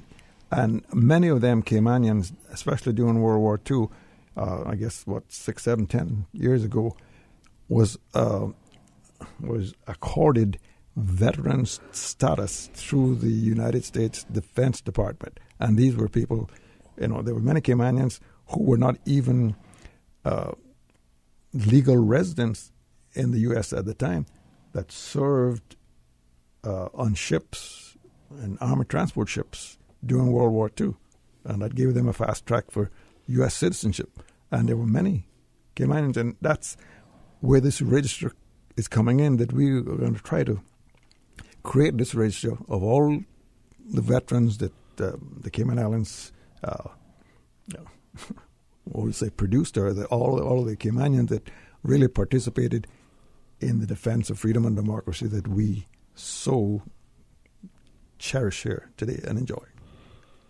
I hope that we get a chance to continue speaking with you, not only about the gala, but the continued activities. Hopefully, as a country, what we can do, not just to show our respect, but to partner with you, to bring that level of respect to our wider community. Really, I honestly sit with you, and I don't feel worthy. But thanks again, President Andrew. And I do hope we're going to see you at the gala. You knew I was coming with that one, right? And I have started to do I got God's Prayer Life. I'll be there. That you could come back and give testimony. Yeah, man, once them doors lock, you belong to us. The president of the mess. That's the scary part. I am the president of the mess this year. So this year, our 7th year, is going to be the best year ever. I got to sit by you. I know. I'll bring my bayonet. It could be anything from an Irish jig or Scottish jig all the way to push-ups to fines. Oh my! Anything goes in that. You know courtroom. What? I committed to come. I'll be there, but despite that, there is now a bit of fear.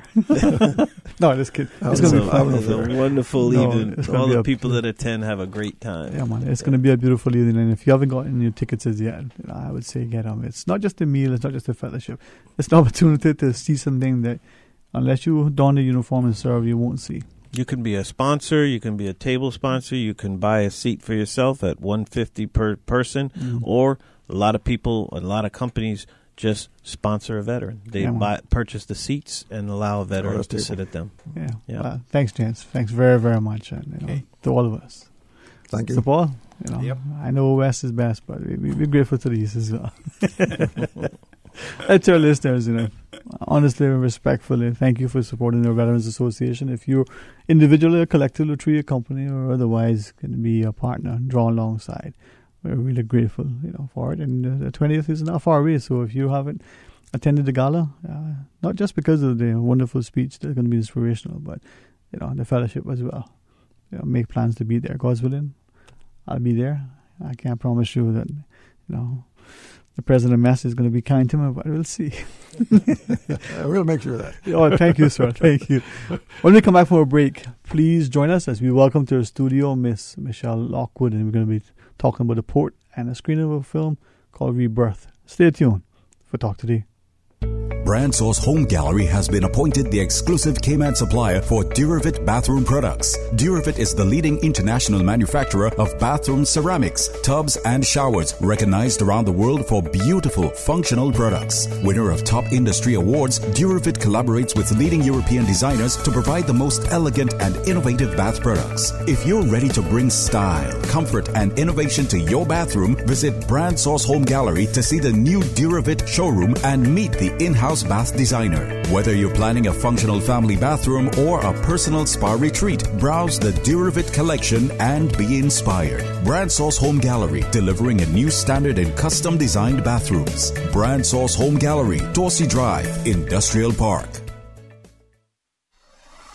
Money Sense, bringing an informed financial perspective to the Cayman community. Brought to you by the CFA Society Cayman Islands and sponsored by One Trade X. Join Money Sense this Thursday at 7:30 a.m. as we chat with both the chairman and the CEO of the Sri Lankan Securities Exchange Commission. How do other countries seek to protect investors from frauds and dishonest behavior? What can we learn here in Cayman? What are their views on the investment opportunities today in emerging markets? Tune in this Thursday and listen exclusively on Radio Cayman. Tweet us at Money Sense Radio or email any questions to moneysense@Kandiwaki. Money Sense, the only personal finance radio show in the Cayman Islands. Brought to you with the support of One Trade X. Radio Cayman, your number one community station, would like to remind you that we are in the hurricane season, and in order to survive a hurricane, you need to be prepared. If officials' sources say a hurricane is imminent, please board up or shutter up windows in your home or place of business. Remember to use good lumber, as makeshift boarding may actually cause more damage. Also put strong bracing on outside doors so that they are not blown off or blown in. This hurricane advice was brought to you by Radio Cayman, your caring community radio station. Okay, Ray, Are we ready for another See What I Saying? Yes, sir. We come with the topic breadfruit this time. Breadfruit? How you spell that, Bobo? We don't spell that. We eat that. Okay. We'll talk about how the mutiny on the bounty is directly related to our breadfruits. Our breadfruit we have in the yard, breadfruit we have in our plate. So from Captain Bly to today? Till today. What's your favorite way to have the breadfruit? On a plate. Me too. With butter. Cooked. Served up hot. So join us this Friday for See What I Saying again. See What I Saying is a special feature of Talk Today with contributions from the National Museum, a language, history, and culture show on Radio Cayman 89.9 and 93.9 FM. We're coming back, they allowed us to come back. Yeah, if it's so good, you gotta do it again. All right, this time it's breadfruit. Join us. You gonna spell it? Read it. See What I Saying, brought to you by Cayman National Bank. This Friday, September 21st. See What I Saying. King Sports Center takes pride in being more than just an ordinary gymnasium. For 14 years, their multi-purpose facility has been providing the community with a variety of sporting, recreational, and relaxation activities. King Sports Center has a bowling alley, lounge bar, multi-purpose rooms, powerhouse gym, rock climbing wall, bungee jumping, a 10,000 square foot rink, and so much more. For more information on the variety of services, call their friendly staff today at 946-5464 or email kings@candw.ky or visit www.kingsportscenter.com. King Sports Center, your one-stop shop for fitness, recreation, and relaxation. Earth, fire, wind, water. Harness the magic power of the four elements during the Miss Cayman Miss World pageant Saturday, September 29th at the Hartwell Theater. Be on hand to see who will wear the crown and represent the Cayman Islands at the Miss World pageant. Tickets are limited, so purchase them today at Rock Gorgeous, Back to Health, and Beyond Basics for $50 general and $75 VIP, which includes a cocktail. Doors open at 6. Show starts at 7:30. Cash bar is available. Witness the magic. Tune in Monday through Friday from 3 to 6 p.m. Exclusive. Radio Cayman's Super Jam Show, the #1 drive time entertainment show on your radio, featuring Will Sinatra. Enjoy a mix of pop, hip-hop, dancehall, and soca. The Super Jam Show is fueled by the proud sponsorship of Fitness Plus and Train with Dre. Get top-rated personal training or build your very own home or office gym today. Talk today. But I do have some questions. Talk today. Cayman Islands' foremost listeners' participation program. Talk today. Because there are more questions than answers. What the public is saying. Waiting to take your calls right now. Sterling Dwayne EBANKS. Hey, good afternoon. Welcome back to Talk Today. Thank you for joining us as we invite you to be a part of a discussion. Welcome to the studio with the wonderful company of Miss Michelle Lockwood. Michelle, thanks for coming on board, man. Thank you for having me. If I could say this to you and to our listeners, I genuinely love this country. I love that, or I don't want to say young people, because that sometimes people take as a negative connotation, and it's not that. But when our people get involved and engaged, become enthusiastic about something, it may be a particular educational or sporting endeavor, it may be something political or economic or environmental, and having that level of interest. And then when you see people like yourselves who are not just articulate, but, significant academically qualified in sort of credential, and they roll up their sleeves saying, hey, we need to be conscious and cognizant of certain things. It gives us a sense that the future is bright. As you just heard prior, we were speaking to members of the Veterans Association. Mr. Doctor reminds us that if you don't know where you come from, how do you know where you're going? And that path, that foundation that they've laid is imperative, incumbent upon us to take up the mantle, to move it forward, and hopefully others who may agree, draw alongside those who disagree, at least be willing to respectfully come to the table for dialogue. Yeah. So it's awesome. Exactly.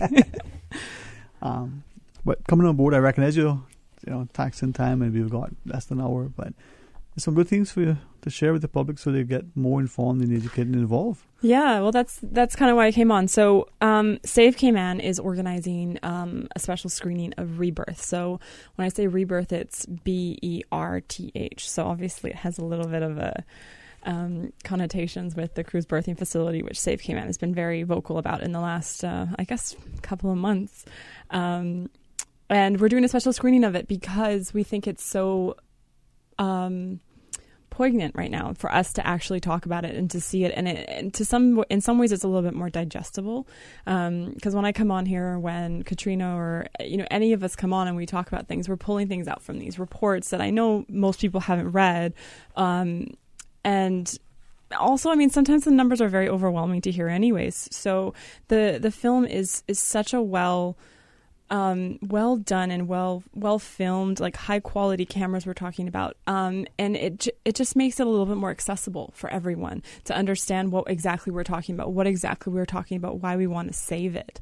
I don't want to get pulled too much into the environment, but that is essentially where Save Cayman came out of, is because of the environmental impact. And so this film does center a little bit more on the environmental impacts, but it's a really interesting tug of war that you can see in the film of this delicate balance that we're, between development and also the sustainability of our natural resources. So, we have some really amazing people that were interviewed, like one of our other Save Cayman administrators, Gabby Hernandez. Steph McDermott is an amazing girl from UCCI. She's established the Eco Club and scuba cleanups and stuff along some of the more visited dive sites. It also, they talked with Kathy Church and Courtney Platt. It's just really well done and really accessible and really easy for people to see why we want to protect Georgetown reefs. Now, when you talk about the film Rebirth, it's not just someone who went down with a camera and this, I understand, is an International Film Fest. It is, right? So it's student filmmakers. So they're students from Rowan University, and they came down as part of their class project, but they've actually submitted this film for international film festivals, so short film festivals, which is why we can't show it on social media. So this is one of the few opportunities that you're going to have to actually see this, because we can't share it. There's a trailer if you go to Save Cayman Facebook page, and you can see that there's a trailer for the film. It's about 38 minutes long. But yeah, we cannot share it on social media right now because that will disqualify them from any of the international film festivals. Yeah, the trailer is 38 minutes long. the trailer's 30 seconds long. And it gives you a nice taste of what we're talking about and why this is such an amazing film. And I think that's when we look at sometimes the story that's being told about us. We may pick up a book, a work of fiction that an author, for whatever reason, it may just be something that inspired, maybe something that is deliberately malicious to paint the financial sector in a certain way. It could just be a creative license by an author. But when you see things that are presenting a physical environment that you're familiar with, it may give you a perspective and give you a chance to go, well, yes, that's actually how I see it. No, it isn't. But it should open up dialogue. Exactly. That's all we want to do is, throughout all of this, is all we wanted to do is open up dialogue. None of us from Save Cayman, none of us from CPR, the Cruise Port Referendum Group, are looking to stop dialogue or to just be contentious. We all just really want what's best for the country. And we just want a little bit more information, which we still don't believe that we've received. The reports that they keep, sort of pointing us back to are the same reports that we've read. We've read these reports and we still have more questions. When we speak of reports and from Save Cayman, maybe I can introduce you from that perspective, Miss Michelle Lockwood. And yes, there is a film screening this coming weekend. It's this weekend, so it's this weekend, Saturday, September 22nd. There's 2 screenings. There's one at 4 and one at 5, and there's also an opportunity to have some questions answered. So all the administrators of Save Cayman will be there. And we'll be able to answer any questions that you have about the film, about our efforts, about the petition, or any of that kind of stuff. Will be there. So it's a good opportunity if you do have any questions, if you do want to ask them, because we'll be there and we'll be more than happy to take any questions. We also have special drink specials at Advocates. They've been kind enough to extend their premises to us as well. So yeah, please come and see one of the screenings. Like I said, it's one at 4 and one at 5. And the thing is, when we look at I keep telling people, there's a change, there's a new paradigm without question, and you can see things from the economic or the political perspective, but it always impacts the social. And so, as people come out and they see this, they may become from an informed perspective.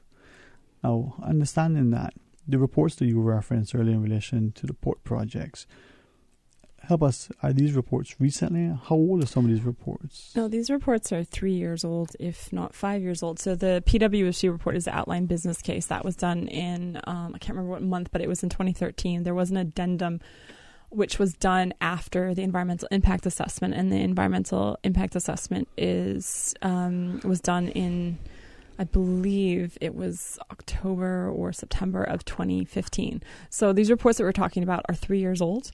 On top of that, we understand that the design has changed significantly in it now, which they haven't really spoken much about this, but the cargo facility is also being included, and those reports specifically excluded doing any renovations or redesign of the cargo facility. So that's why we're talking about that, you're redesigning something. And I know that there's some people who've used this analogy that you build a house. You want to know the design of the house before you can say how much money it's going to cost. Yet none of us really understand what the design of the port is going to be. There's just a lot of holes in what we're being told. And I know that somebody's, stated that, we're misinformed, but I think we're underinformed is a better way to term it, because we've read it. I've read it. Gabby's read it. I know that all the other people on my team who are with me, we've read it, and we're still confused as to why the justifications for this particular proposal. If I could ask of you, and other deference to you, but to others, whether they're elected to serve in some capacity, whether they're appointed to some board, or whether they're just citizens who are prepared to make a comment, I found that I've fielded a number of questions on air, off air, and just conflicting answers, or at the very least confusing from your perspective.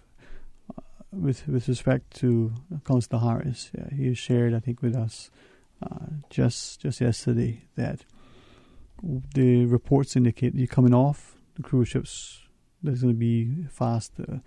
I've heard that from the reports the difference. Share with us. So that's a very interesting point. And so first off, the reports, when I say the reports, I mean the environmental impact assessment, which was done in 2015. Mm-hmm. It stated that the disembarkation rate would remain the same as it currently does being tendered. So what we're talking about there is that the rate in which they come off is not changing. So this argument that they're going to be able to spend more time, I mean, obviously that's just an assessment. That's just a estimate by Baird, who did the environmental impact assessment in 2015. But that's the report that the government commissioned, and that's what their report is saying. I think it's, to be honest with you, I think it's page 310 of that report. The other thing that's really interesting is that the BRIA reports, which are the reports that are done for the Florida and Caribbean Cruise Association, their report says that the longest that any cruise passenger stays in a destination is 6 hours, and that's in Costa Rica. It's not even quite 6 hours. It's like 5.56. So realistically, we're talking about possibly changing it from 4 hours to maybe 5.5 hours. So we're only getting another 90 minutes of these cruise tourists' time. So what are we going to offer them for that extra 90 minutes? Because right now, what we're talking about offering is the carrying capacity at Stingray City is at capacity. We're at capacity at the Turtle Farm. We're at capacity at our beaches. You're going to destroy the reefs that a lot of people go off to snorkel at. So what are we offering them for this extra 90 minutes? Because some of the attractions that we currently have, we're going to lose as a consequence of this. And now, is it then that from some of the information that's come out from other quarters that you'll be doubling almost the amount of time here from 4 hours to 8 thereabouts? Like I said, I fail to see where these numbers are coming from, because the economic statement in the environmental impact assessment stated the disembarkation rate would remain the same as it currently. We will achieve the same rate of disembarkation that we currently achieve with tendering. And don't forget as well too that some people think that we're pro tenders. The tenders will still have to tender, because currently, like on a Wednesday or Thursday, we're talking about 8 or 9 ships. The cruise port facility that we're talking about is only going to be able to facilitate 4 ships. So they're going to have to tender the other 4 or 5 ships that come in.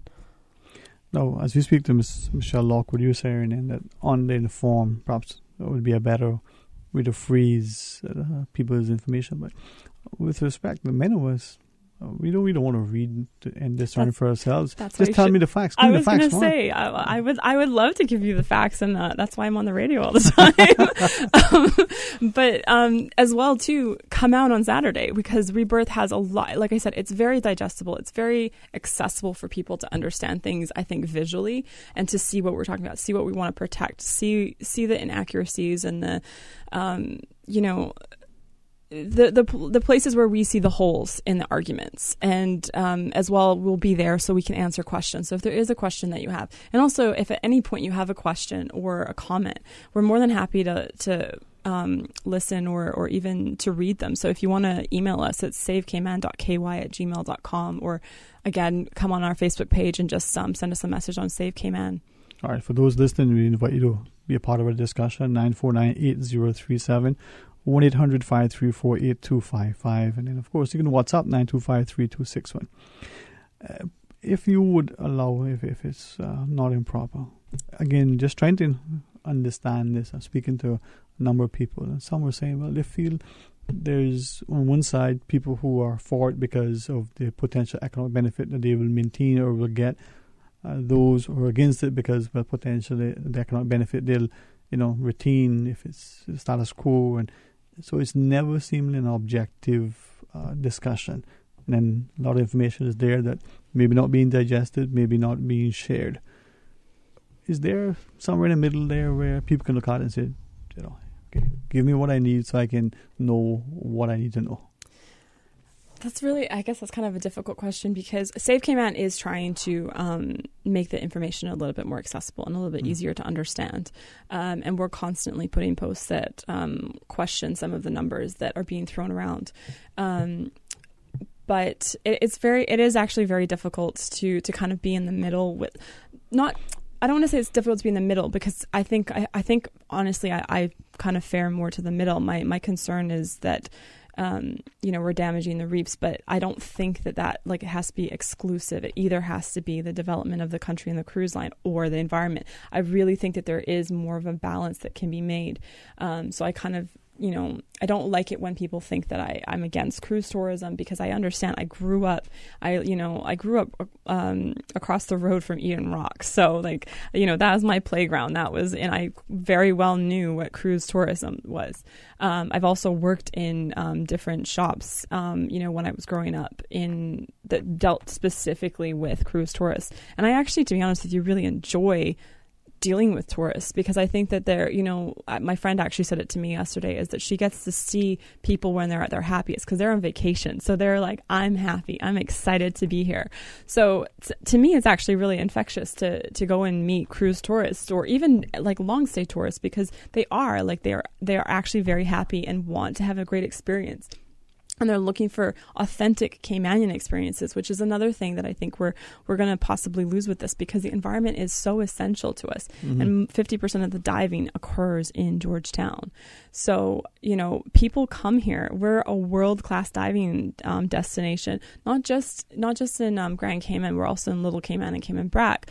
But, most, and I will say this as well, too, I actually went diving in Eden Rock yesterday, because I'm trying to absorb as much of it as possible, as I am very worried that this might, be my days there might be limited. But I thought it was absolutely stunning to go through the swim-throughs and the taverns there. And I know that that's another thing that people keep talking about, we'll be creating an artificial reef for the pilings. But to say that something like as beautiful and diverse, and the thing with coral reefs as well too, is that they have more biodiversity than a rainforest.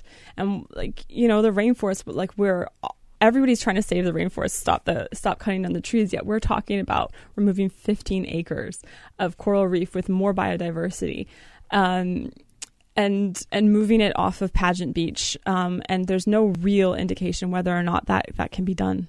All right. Michelle Lockwood is our guest. We have some callers in the queue. Let's go to our phones. Good afternoon and welcome. Yes, good afternoon, Dwayne. Yes. Hey, good afternoon. Good afternoon. How are you, sir? Yeah, I'm fascinated. I'm fascinated to know that there are citizens on the island that are willing to look at a full picture and to be able to just say that people should be given a full picture to be able to make the decision. And I think that's the point that I was trying to make yesterday, that what we are getting is that we're just getting propaganda. We're not getting the information that we need to be able to make the type of decision that would be beneficial to all those people who have a stake in these islands. And that is so important, what the young lady is doing, and I really just like to compliment her and thank God for her and her courage and her consciousness, and she should continue to believe that if people have the right information, that there is more of a possibility that they will make the right decision at the end of the day. God bless. Bye. Okay, thank you so much. That was really, really, really touching. Thank you. Indeed. And we do have another call before we take our news break. Welcome. You're on Talk Today. Good afternoon again, Mr. Alexander. Afternoon again, Mom. Sir, sorry. I was looking at reading here. I'm reading and answering. First, I'll give you a little story. I remember years ago I was in Jamaica on a farm there, and we had some callaloo was more than 4 feet high and just started to bud. Well, the man in charge of the workforce was an old farmer, and he was cutting it maybe 8-9 inches up from the roots, right? But the head office man came out one day and he said, "What? You know how much food you lose if you got to cut it down lower. You're going to get so much more food if you cut it down lower." The old veteran farmer said, "Okay, but gentlemen, you can look at this callaloo because the last you're going to see it is. When you cut it up high, it would have started back and come up, but when you cut it down low, he killed it all." Right? Now, these politicians are not listening to seafarers, environmentalists, and divers and all that. They're going to consult somebody else that went to some school that don't know our currents and waves and anything else about Cayman. Right? That alone is an insult to the Caymanians. But then, when we want to exercise our democratic right, they say, no, we're going to do this. We don't care what you think. We're not having a referendum. That is an insult to our freedom, especially just after we talking to the veterans who fought and died to preserve our freedom. Now some of them are saying, we don't care what you think. We put in this through because we're going to, I'll leave that part out. We don't care what you think. We're going to do it. Why could they not just have a referendum? If they're interested in serving the people, right, that would give them an indication of what the people want. But they don't want that. They just want to do what they want. Right? So that part alone, if any of them was in the district where I vote, they would not get my vote in the next election. Thank you very much. All right, thank you for sharing that. And, thank you. We'll pause. Yeah. We'll take up our headline news. When we come back, we'll continue our discussion. We'll tell you more about the upcoming film that's going to be screened Saturday at the Kamala Bay Cinemas. Yes, exactly. All right, one at 4 and one at 5. 5, yeah. All right, we'll tell you more about it and hopefully invite you to be a part of our discussion. So please stay tuned for Talk Today. From district to district, moving through the waters to Cayman Brac and Little Cayman. Your station, your voice. All things Cayman. One radio, many people. This is home. Radio Cayman in the Cayman Islands. Radio Cayman. Headline. Radio Cayman's newsroom. Headline. These are the biggest stories right now. Officers responded to reports of 4 vehicle break-ins yesterday morning, all in the Fairbanks area of Georgetown. The first break-in occurred at an address on Outpost Street, where a bag containing personal items was stolen. Another vehicle in the complex had also been entered and ransacked. Another report was received of a break-in at a separate address on Outpost Street. A bag with personal items was also taken. The fourth vehicle was broken into at an address off Fairbanks Road, but nothing was reported stolen. These incidents are currently under police investigation. Good afternoon, I'm Dion Anglin with your headlines and news elsewhere. A photograph of a boy weeping next to his father's body moved Indian social media users to raise more than 3 million rupees. That's $4,829 for his family in a day. The picture was shared on Twitter more than 7,000 times. Anil, who was 27, was a sewer worker in the capital Delhi who died when the rope lowering him into a sewer snapped, causing him to fall inside. An unemployed gardener has hit back at Emmanuel Macron after the French president told him he could find a job just by crossing the road. Jonathan Jahan, whose exchange with the president on his quest for a job went viral at the weekend, said Macron's words had stuck in his throat. When he said he had sent out letters and CVs, Mr. Macron said there were jobs to be found in hotels and construction. And South Africa's highest court has legalized the use of cannabis by adults in private places. Pro-marijuana activists cheered in the public gallery and chanted, "We are free now," when the Constitutional Court gave its landmark ruling. In a unanimous ruling, judges also legalized the growing of marijuana for private consumption. That's a wrap of your headlines. I'm Dion Anglin. Radio Cayman, the voice of the Cayman Islands. What's happening in your community? News and information, music and more. You can find us. www.radiocayman.gov.ky. Like us on Facebook and follow us on Twitter. Radio Cayman is your choice, your voice for today's biggest news. Radio Cayman.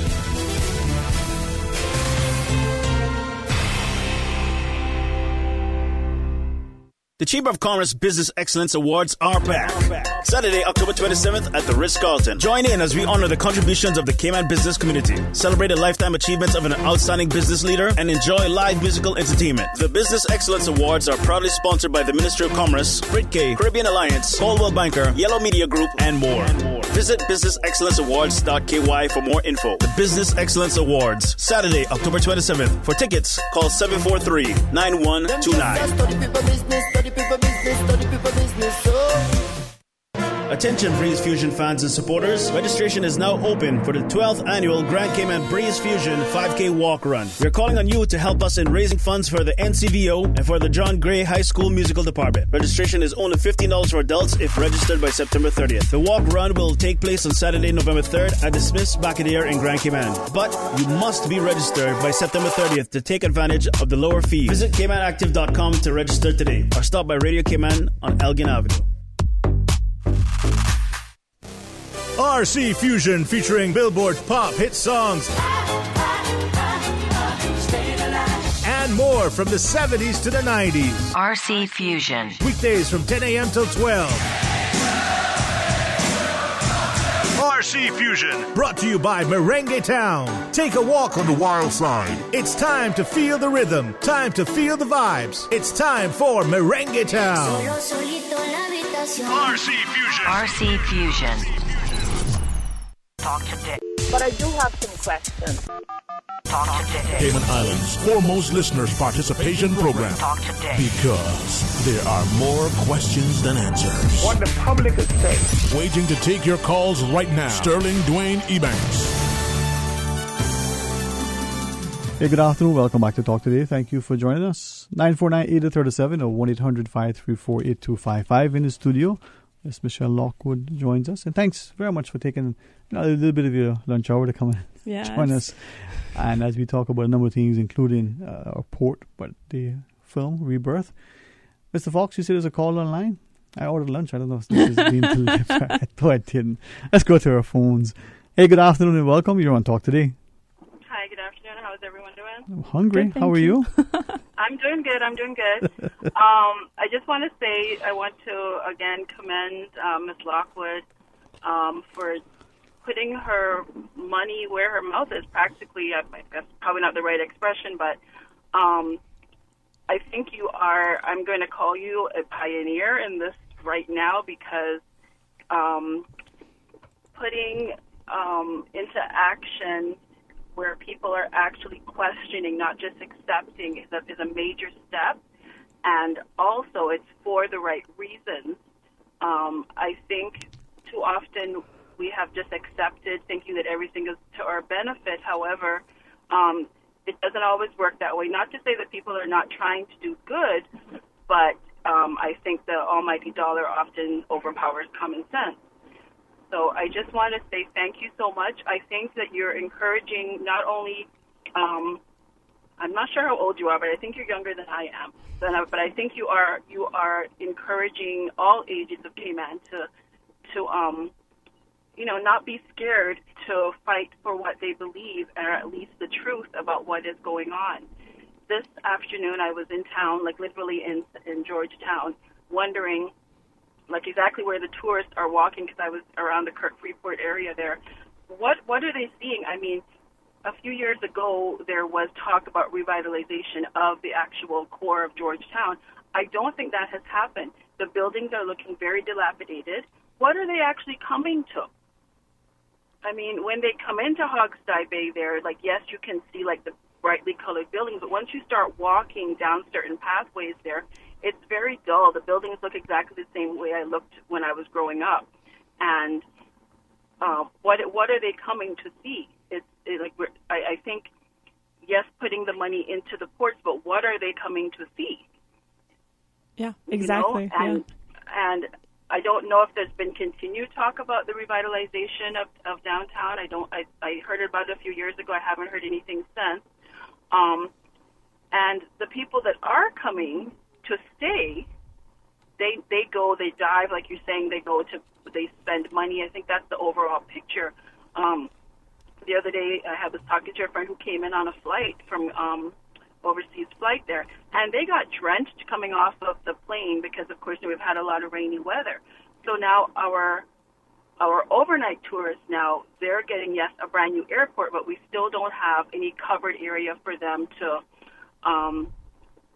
be protected from the elements as well.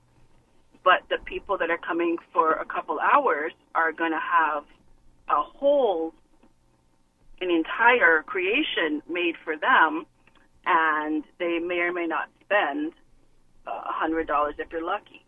And at that point, it does become about the dollar, because they're not going to be spending the money, but you're going to be causing you could cause irreversible damages. I think it's best that we look at, your upcoming film, well, not your upcoming film, but the film that ended up being made about Cayman, and to preserve that, because that is our diving industry is our selling feature. I mean, there are many other islands and tourist destinations out there. We are not unique, and especially with the conversion of our dollar, we are definitely not unique. So. Yes, thank you. Those are all such awesome points, actually. And one thing that I thought was really interesting, and I really hope that you can come out to see Rebirth if you haven't seen it. But one of the things I thought was really interesting about it, for me, that was really stuck with me when I saw it the first time, is that they have this sort of shuffle and this hustle and busyness about, running around Georgetown and everything that's happening. You're hearing the taxis honking, the buses going, the confusion, the police officers yelling, whatever. And all this, quick, we gotta go. And then all of a sudden, they kind of, the way that the filmmakers decided to shoot this, they kind of went quiet. And then they had this shot of the cruise ship going away from us. So we get this level of busyness. Oh no, they're here. We gotta rush. We gotta hurry. We gotta do this. We gotta do that. And at the end of the day, whatever mess that they leave for us, we're left behind. And I thought that was and it's the first shot of the film. And, to me, it was really powerful to me to see that this is our island. This is our heritage, our culture that we're talking about. And we're choosing to get rid of it and to, let it go for cruise lines that we're not even sure what cruise lines are going to do in the next 25 years. Yeah, I think there's just too many ifs, and those are the ifs, but the damage to the ecosystem is not an if. That's a definite. Yeah, exactly. And you don't even have to be a marine biologist to understand that. I mean, just look the other day when the poor Jolly Roger, no fault of their own, I think, they got caught off his moorings because of the rough weather, and that was just a boat just drifting in, that caused some damages. That did cause some damage. But now when you're purposely drilling and whatever the procedure is, it's just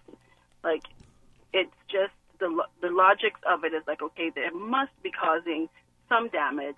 It's a matter of how much. But I mean, it's a little damage is a lot of damage when it comes to a very, very fragile ecosystem already. Yep. All right. Well, thanks for sharing that very much. Really appreciate it. All right. Okay, right. You guys have a great day. You too. And just remind me of the time of the film again. So there's two showings. There's one at 4 and there's one at 5. They're both at the Cayman Bay Cinema. So Saturday the 22nd. You can email savecayman.ky@gmail.com for more information. Awesome. Thank you. Thank you. All right. So this Saturday. Thanks very much. Michelle, we do have 2 other callers. Okay. Let's go to our phones. Welcome. You're on Talk Today. Yes, good afternoon, Dwayne. Afternoon, my friend. How are you? Good afternoon, and good afternoon to your guest there. Good afternoon. This is Sean EBANKS. Hey, Sean. First of all, I am pro-port, so just wanted get that part out there. And I have a question, and then a couple of comments on this theme. This project is so important to the country going forward. We're talking about the environment, right? And I think both sides are looking out for the best interest of the environment. I mean, we don't want to destroy anything just to get some more tourists.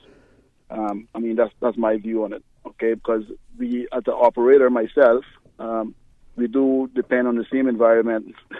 To that's what my business do. We depend on the same environment to show our guests and make our money from. So nobody here wants to destroy the environment. But talking about the environment, for the young lady there, wouldn't you say that we are putting the Georgetown port, not a harbor, let's say what it is a port, at risk every day,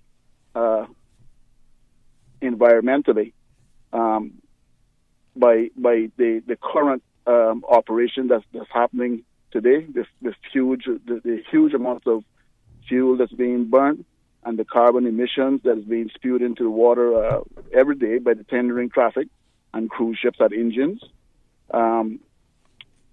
What isn't this posing a risk to the environment? Couple that along with having 3 to 4 ships anchored in Georgetown at any given time, not safely, not a secure docking something. Anchors can drag, as have happened in the past, as we all know about those incidents, and so they just having 4 ships of that size anchored in Georgetown poses a risk to the environment every single day. Would you not agree to that?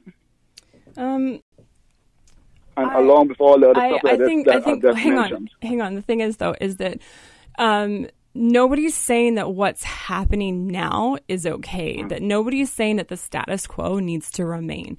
What we're saying, though, is that you're talking about, we're damaging the reefs, so why not remove them, is I assume where you're going to go with your question. But the thing is that the port is only going to be for 4 cruise ships. We have up to 8 or 9, sometimes 10 in a day. There's still going to be tendering. The best way to fix that, and I think that the government is looking into this for the other cruise lines that will be coming in on the same day, is to have fixed moorings so that they won't be dropping anchor they will be at the same place every day, and it won't be dropping anchor every day. I think you got your information wrong there. We don't have. I actually heard that from Moses Kirkconnell myself. Well, I don't know of any. I've worked in the cruise industry. I have contracts with cruise lines. I work out there every single day. I've not seen a day where they've had 8 and 9 cruise ships out 8 there. or 9? That happens almost every Wednesday during high season. No, you're absolutely wrong about that. Okay, I stand to be corrected, but I'm pretty sure that's 5 or 6 the ships. truth. But anyway, let me continue on, because I know you may have other callers. So I would say that having the finger pairs out there would help preserve that environment in Georgetown in the long term. No, because like I said, hold on. I'm just getting my point across, and then if you want to rebut, you can. But this is my. Go ahead. This is what I believe. So, and I'm just trying to make sense to other people that may be listening here, because if anyone thinks that we're not destroying Georgetown, the environment there as it is now, then they're making a big mistake. I invite them to come up to the pier, and just look at the amount of exhaust and carbon emissions that's being spewed out of these tenders. And I'm sure out there with the ships that's on anchors as well, or on engines, they're doing the same thing. So it's causing a lot of damage. And having the piers would eliminate most of those concerns. The bottom line is this, right? And this is what I gather from the cruise lines by working with them and the meetings and stuff that I've been invited to. And, the bottom line is this. Most of the ships that are running now, the smaller capacity ships, 3,500 and all these things, there's more of them now doing than the bigger ones. These are all going to be, sooner or later, they're all going to be sent to a shipyard somewhere or sold, or sent to a shipyard and scrapped. They're all going to be replaced with the bigger ships that cannot be tendered. That's the bottom line. So, if we want to stay in this business, which I don't think we can afford to lose any of the cruise industry income.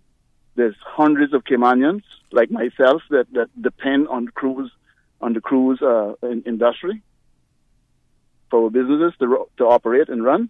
There's thousands more that work with us that all depend on this. So I don't know where this thing coming about. It's just a handful of operators.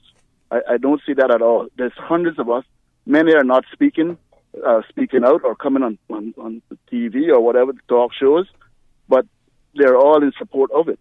And there's lots of people that risk losing their businesses and their jobs. And my question is this: if that happens, what plan does the government, do Save Cayman, do anybody else have for me and hundreds more of people like me that depend on the cruise industry?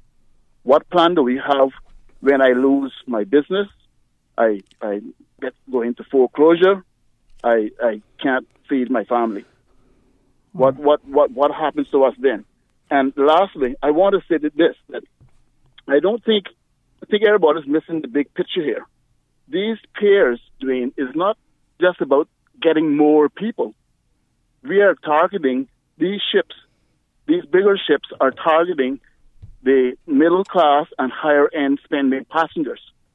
So, in my opinion, the piers are to attract these bigger ships that will be bringing these kind of people because they need a pier to offload. Tenders cannot offload. If you got 4 of those mega ships in Georgetown with 6,000 passengers and 2,000 crew, a lot of those people are not going to get off the ship and see the Cayman Islands and do anything here because they're not going to have enough time to do so. That's a lot of people to move, and they cannot move. That means more tenders maybe. Then again, what does that do to the environment? Going back to my point earlier. Okay, so we are not looking quantity. I would say this is looking quality. Better spending passengers that will spend more money here in the shops with tours and everywhere else.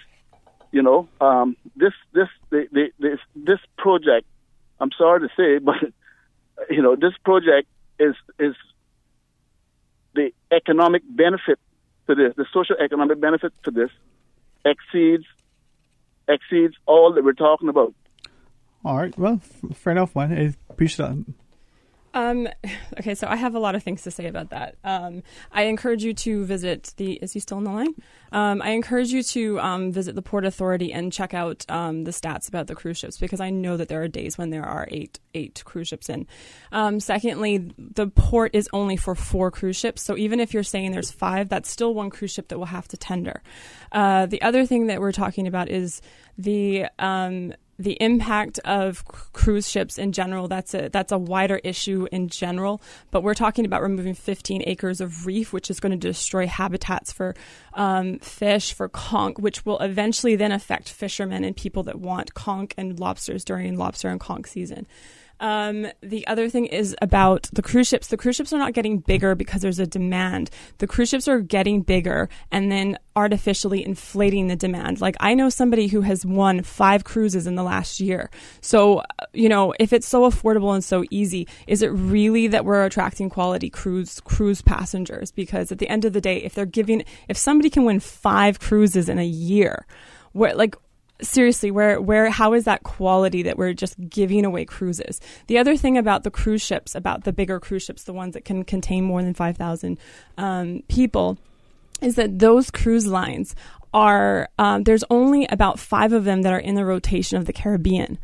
And one of them, which is an MCS ship, I'm probably going to butcher saying the name because MSC, but it's Mergavilla. They're actually going to be tendering and coming to our cruise, our destination next year, October, November. So saying that we're losing cruise lines because of that is completely false, because we're still attracting cruise lines. We're still attracting the ones that we're worried about losing, because they are coming and they are going to tender next year. And the 5 cruise ships that are in the rotation of the Caribbean, do we really want to destroy what is Cayman and what makes us and the fish, the lobster, the conch that are for our people? Like, at the end of the day, I just question some of those assumptions that the caller made. But I think that there's another caller on the line. We're negotiating, and he's telling me to take a break. I said, let's go to the calls. But they're in charge. So what are we doing? Let's take the calls? Yeah, let's do that. Let's go to the calls. Okay, good afternoon and welcome here on Talk Today. Welcome. Good afternoon, sir. Yeah, hey, my friend. Afternoon. Hi, Michelle. How are you doing? I'm good. How are you? You're doing a good job. Thank you. Sterling, I was listening. I promised myself I wouldn't call in, but obviously I heard Sean on, and like he said, we want to have a balanced and fair conversation. Well, I just want to throw out a few corrections for Mr. EBANKS, in case he didn't know. Well, number one, even though we build in a 4-pair tendering cruise berthing, if it is approved, you will never see 4 mega-sized ships ever docked in Grand Cayman at one time. It's not going to happen. In fact, the largest ship in the world that is being built, there are only 4 that are summoned to be built. One is for the Caribbean, so I would find it really hard to believe that out of the 4 built in the world currently, that they would have all 4 in the Caribbean basin, which is not. He can easily go online to those websites and see that 3 of those ships is going to be going all over the world. 1 will be in the Caribbean. He's right about that. But it will never be 4 at one point parked off in Georgetown Harbor on that cruise berthing. You will have 1 mega ship if it is built, and along with other Genesis-sized ships, which is bigger than the other ones.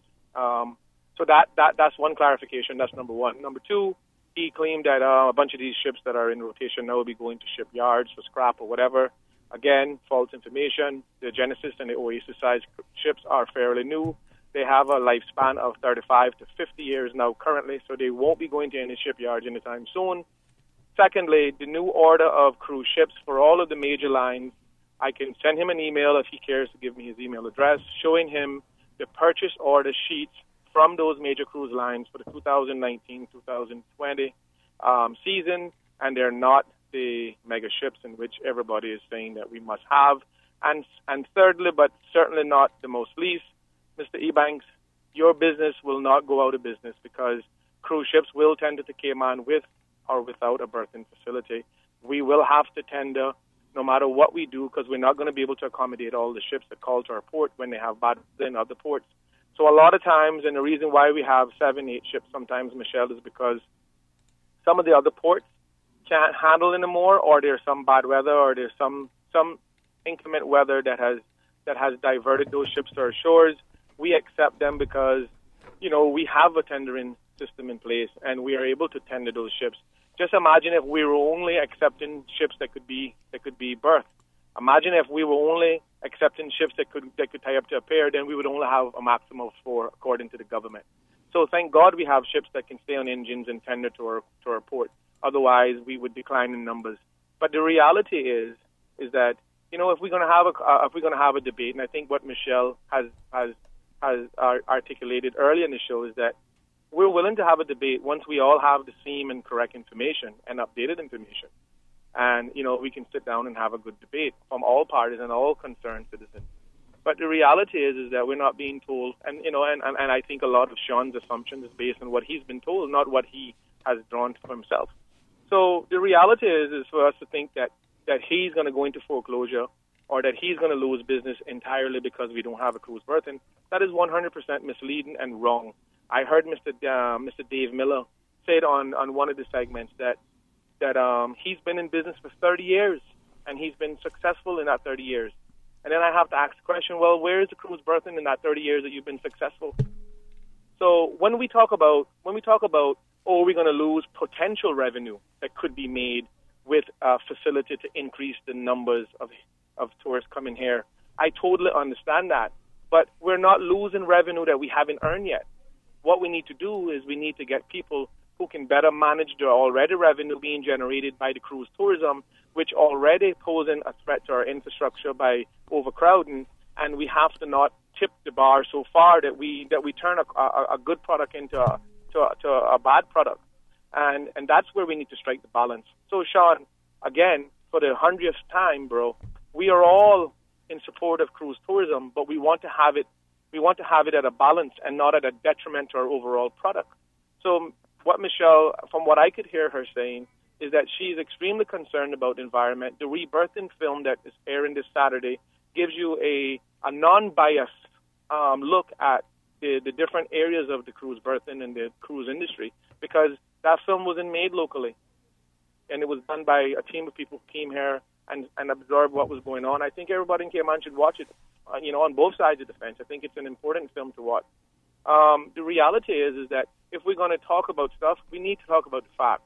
So cruise berthing is not going to eliminate our cruise tourism in the future. The mega ships are going to attract higher-end cruise tourism, and that's what they predict. And we've seen many predictions go wrong. And that building those Oasis-sized ships and those mega ships is to target high-end cruise tourism, but it doesn't necessarily mean that it will target or attract high-end. That's their aim, but that don't mean that that's going to be the reality of it. So we can't gamble our Hawkeye Bay and all of whatever environment that's left. And, Mr. EBANKS talked about all of the pollution and the environment being destroyed currently.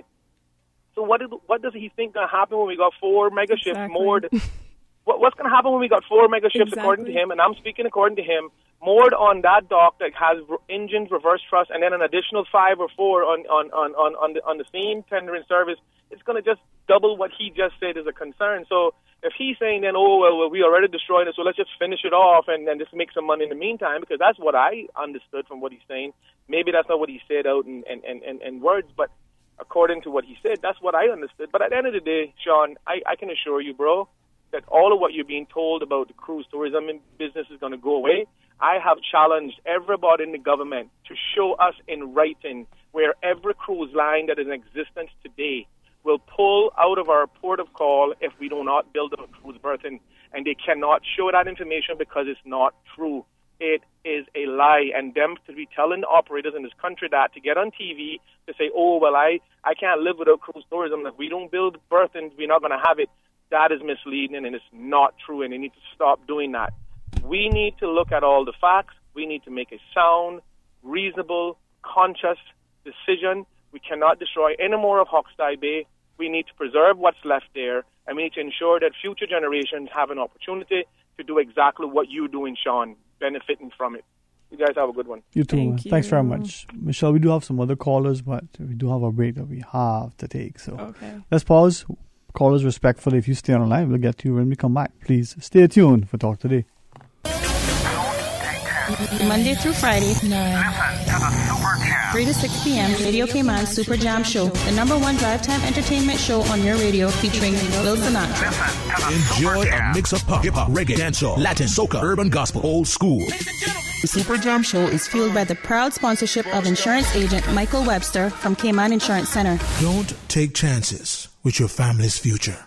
The Lions Club of Grand Cayman's breakfast is back Saturday, September 22nd, starting at 7 a.m. Enjoy a Caribbean breakfast of fried fish and fritters, liver and onions, ackee and saltfish, starting at $10, and help support the Lions Club and your community. The breakfast is also the last opportunity for participants to register and collect their bags for the 7th annual Delno Hislop 15-mile walk run. Get your Caribbean breakfast this Saturday, September 22nd, starting at 7 a.m.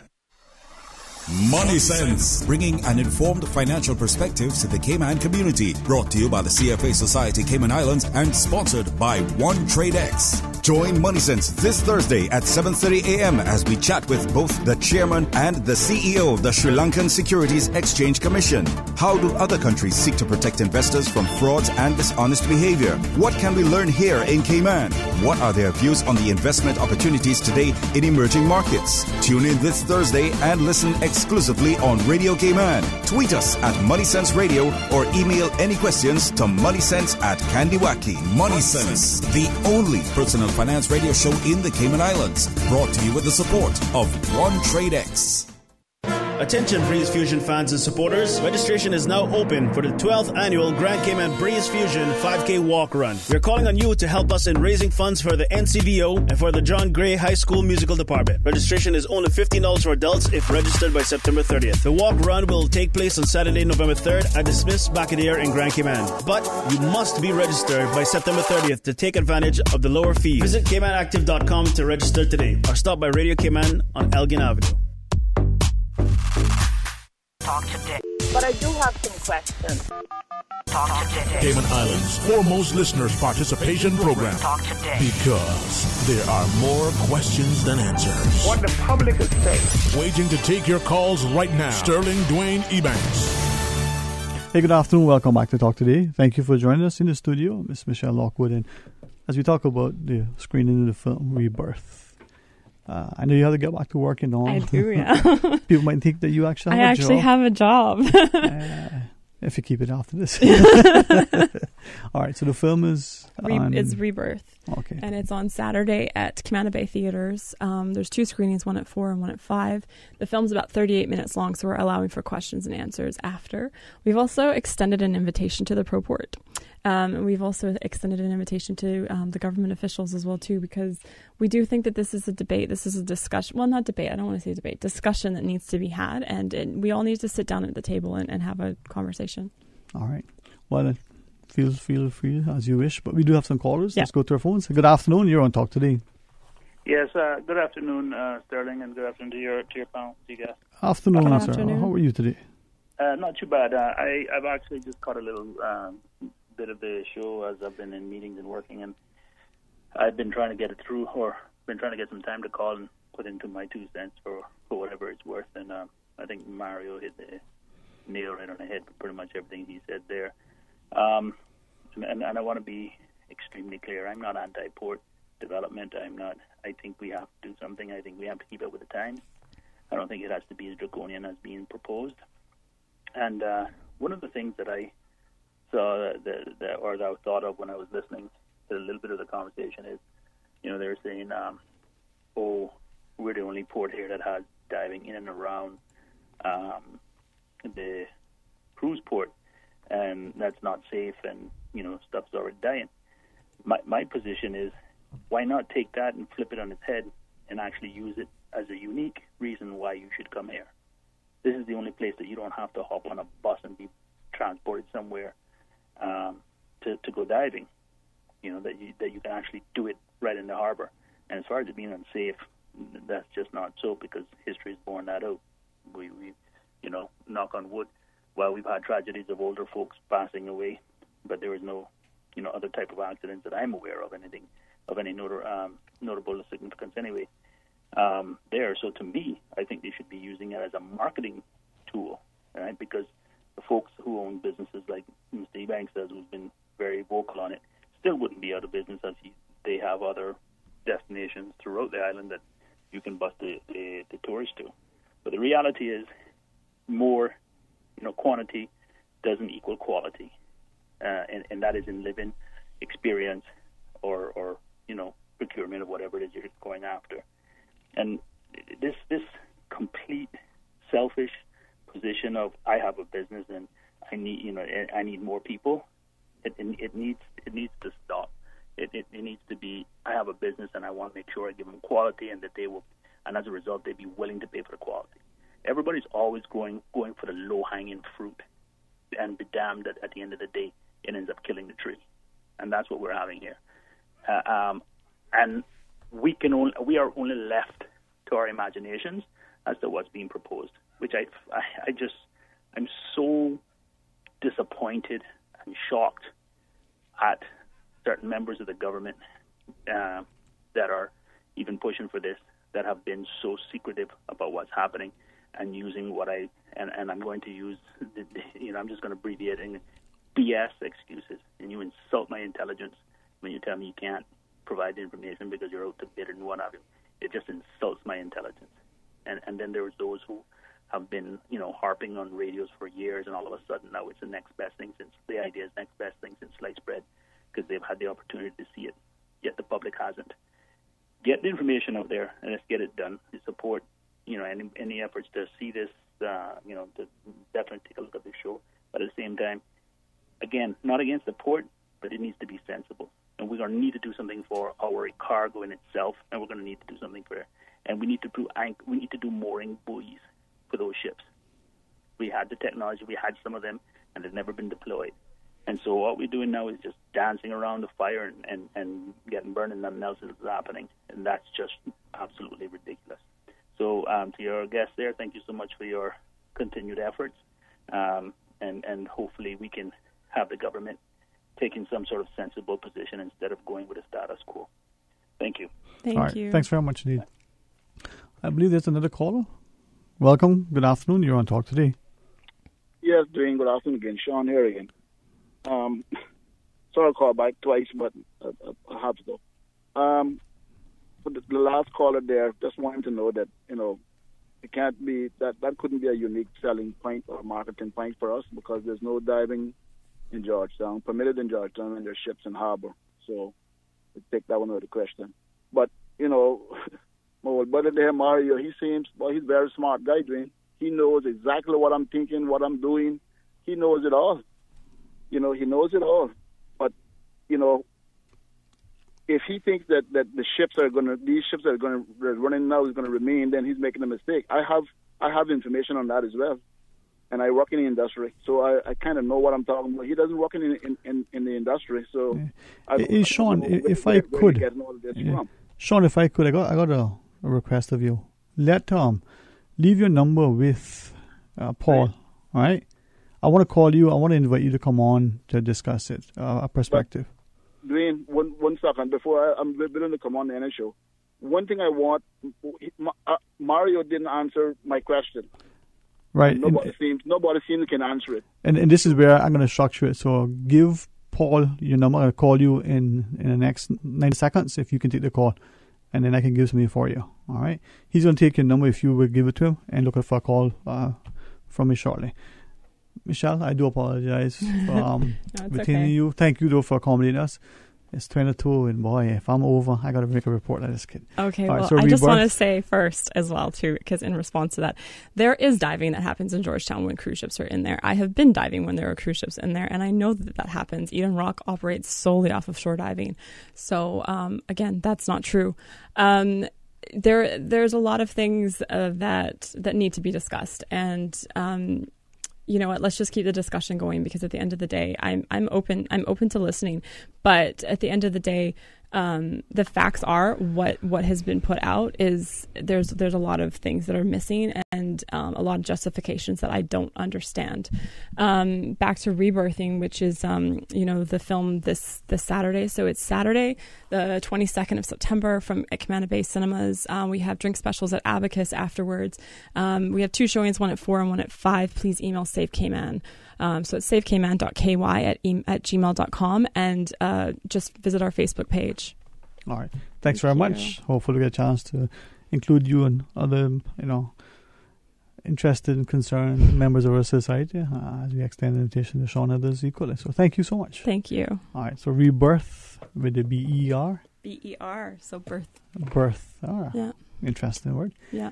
on Saturday, 4 and 5 p.m. Yeah. All right. Hey, have a wonderful, safe, and blessed afternoon. Please join me, Start the Corner in the morning for the record. Here he has some good things in store for you tomorrow morning. Wonder what's going to happen then. If you see me on it, don't be surprised. And then, of course, come back for Talk Today right after the midday news. We're going to get a chance to chat about education. Until then, be blessed.